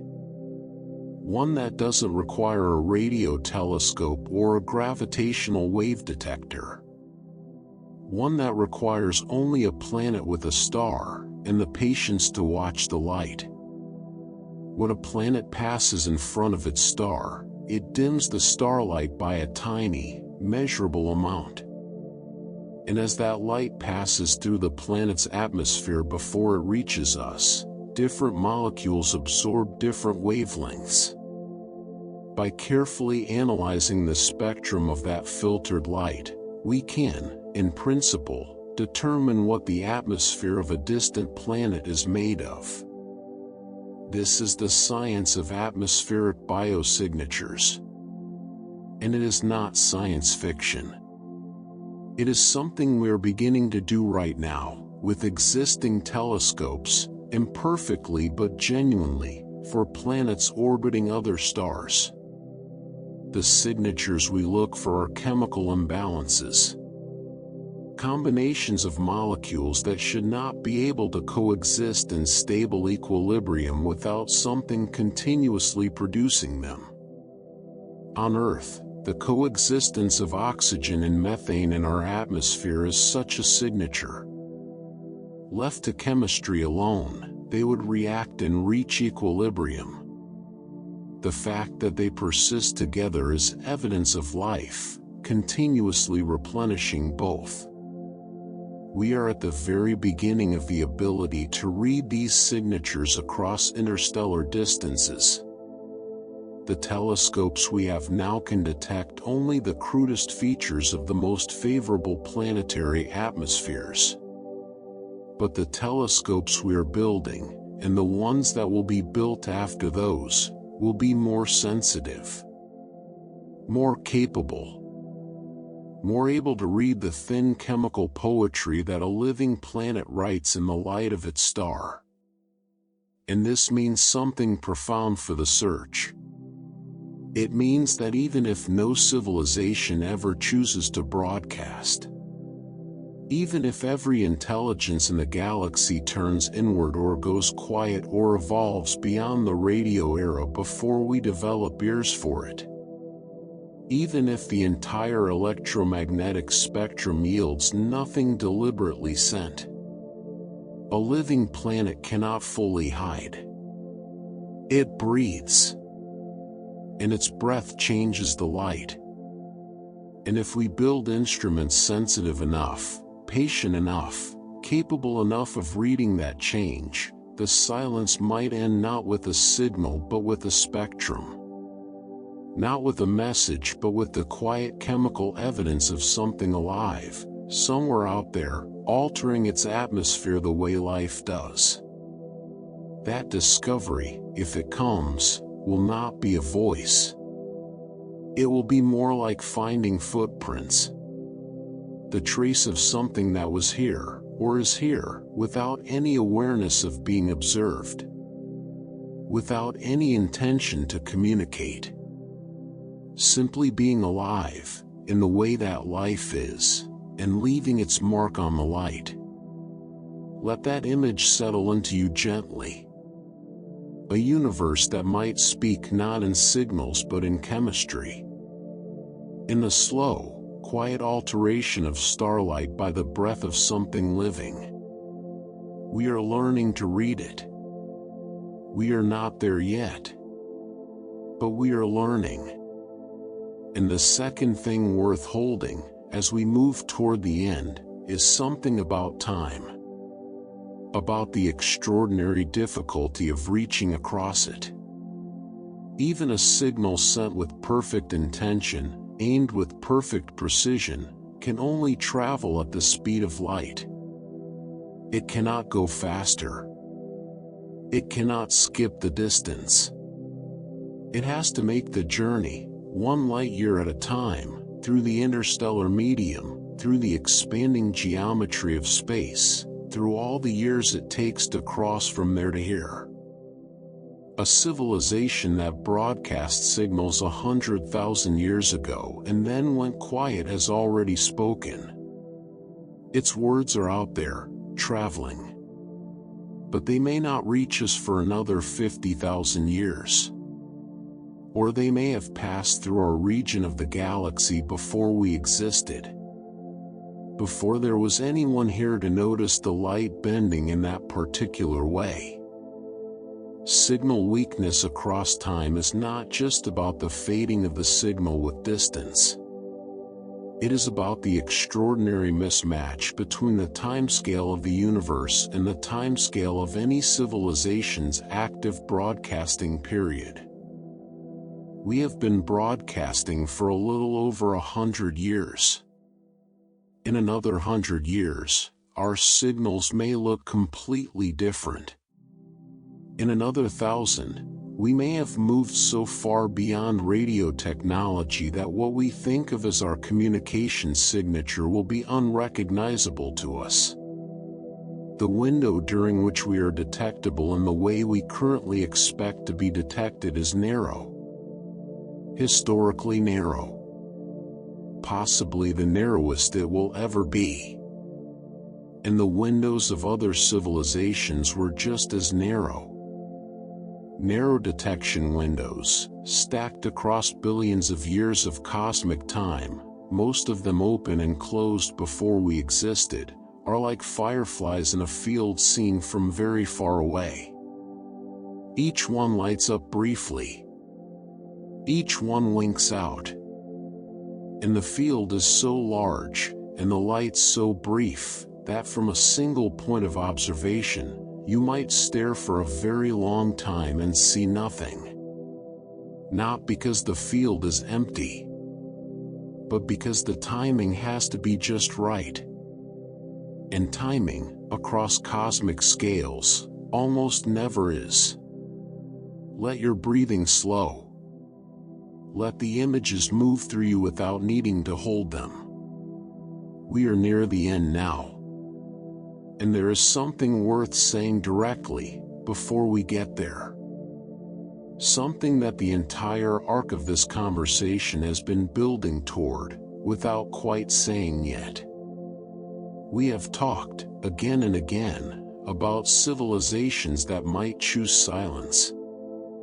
That might go dark deliberately. That might decide, for reasons of safety or philosophy or simple preference, that broadcasting is not worth doing. But there is a version of that choice that is not about fear or strategy or aesthetics. There is a version that is simply about having found something more interesting to do. Civilizations may stay silent by choice, not because the universe is dangerous, not because they have evolved beyond caring, but because they have discovered, after long enough looking, that the most interesting conversation they can have is not with something out there. It is with themselves. With the universe they carry inside. With the questions that don't require radio telescopes to ask, because they are right here, in the structure of consciousness, in the nature of experience, in the strange loop of a mind that can contemplate its own existence. The silence might be full of civilizations that tried the outward search and found it less rich than the inward one. That pointed their instruments at the cosmos and found it beautiful and vast and ultimately less astonishing than the fact that something exists to look at it. That the universe produced, somehow, against all odds and through all filters, something that can be surprised by its own existence. Something that can lie in the dark and feel wonder. That discovery, made once, might be enough to turn a civilization inward for the rest of its history. Not in retreat. In attention. Giving the deepest and most focused attention to the one thing in all the cosmos that is genuinely inexplicable. That it is happening at all. That there is something rather than nothing. That you are here. Breathe slowly. Stay with that for a moment. You are here. And now, the closing. The last ideas. The ones that live at the very edge of everything this conversation has tried to do. The universe might be full of life in its earliest forms, microbial and patient and unaggressive. Full of planets breathing oxygen and methane into the light of their stars, waiting for someone to build an instrument sensitive enough to notice. Full of intelligences that arose and turned inward and built inner universes more intricate than anything in physical space. Full of civilizations that survived their filters and found peace and stopped broadcasting, not because they were gone but because they were finally, deeply, content. The universe might be full. And quiet. Not empty quiet. Full quiet. The quiet of a library after closing time, every shelf dense with books, every idea present and waiting, and no one making any noise because reading is a private thing, done in the interior, in the space between the word and the mind that receives it. And intelligence, it turns out, may be exactly like that. Turning inward. Tending the garden already growing rather than planting in new soil. Finding that the frontier was always here, inside, in the inexhaustible territory of experience and meaning and the particular quality of being aware. Silence might be the natural state of advanced life. Not the silence of absence. Not the silence of death or failure or filter. The silence of depth. The silence of something so far inside its own richness that it has forgotten to make noise. And we, here on earth, young and loud and full of signals spraying outward in all directions, might be the ones who haven't yet learned what silence is for. We may be one of the first to listen. Pressing our ear against the wall of the cosmos, instruments pointed at the sky, hoping for an answer that might come in a form we don't yet recognize, from a direction we haven't thought to look, in a language we are only beginning to understand we don't speak. The first ones to the conversation. Setting the table. Waiting for guests who may come in a million years, or who may already be here in forms too subtle for our current instruments to catch. We are early. And being early is its own kind of gift. To have the question before the answer. To live in the space of genuine not knowing. To look at the sky and feel the full weight of the mystery, unspoiled by resolution, undiminished by an answer that would explain it all away. Or we may be one of the last still broadcasting. One of a dwindling number of civilizations still in the loud, exuberant, radio-leaking phase of development. Still young enough to shout into the dark. Still early enough in our own inward turn that the outward signals are still strong. And in that case, whatever is out there, the ancient ones and the turned inward ones and the ones that passed through their filters and found stillness on the other side, they may be listening to us the way we listen to the first birds of the morning. With something like fondness. With recognition. With the memory of having been that loud themselves, once, when the questions were still fresh and the universe still felt like it might answer. They might be watching our radio bubble expand outward through the galaxy and remembering what it felt like to be at the beginning. When everything was still possible and nothing was yet known and the silence was a provocation rather than a peace. And finally, the last thing. The one that this whole long journey has been moving toward without saying directly. Maybe the universe isn't empty. We just don't yet know how to listen. Every single explanation we have explored, every theory and hypothesis and wild speculation and careful physics and philosophical leap, every one of them shares a common thread. We are limited. Our instruments are young. Our search is brief. Our understanding of what a signal even looks like is shaped entirely by what we ourselves produce, which is shaped entirely by what we are, which is shaped entirely by the very specific, very improbable, very early path our civilization has taken through the space of possible development. We have been listening for 100 years. The universe has been talking, in whatever way it talks, for 13 billion. We have searched a fraction of the sky, in a fraction of the frequency range, for a fraction of a second of cosmic time. And from that fraction, we have concluded silence. But silence is what you hear when you don't yet know the language. When the instruments are too young. When the concepts are not yet formed. When the question is still being shaped by the asker, still finding its form, still discovering what it is actually asking. We are in that moment. Right now. The moment before understanding. The long, dark, patient, wondering moment before the question sharpens enough to find its answer. And there is nowhere better to be. Because the moment before understanding is also the moment of most profound openness. The moment when everything is still possible.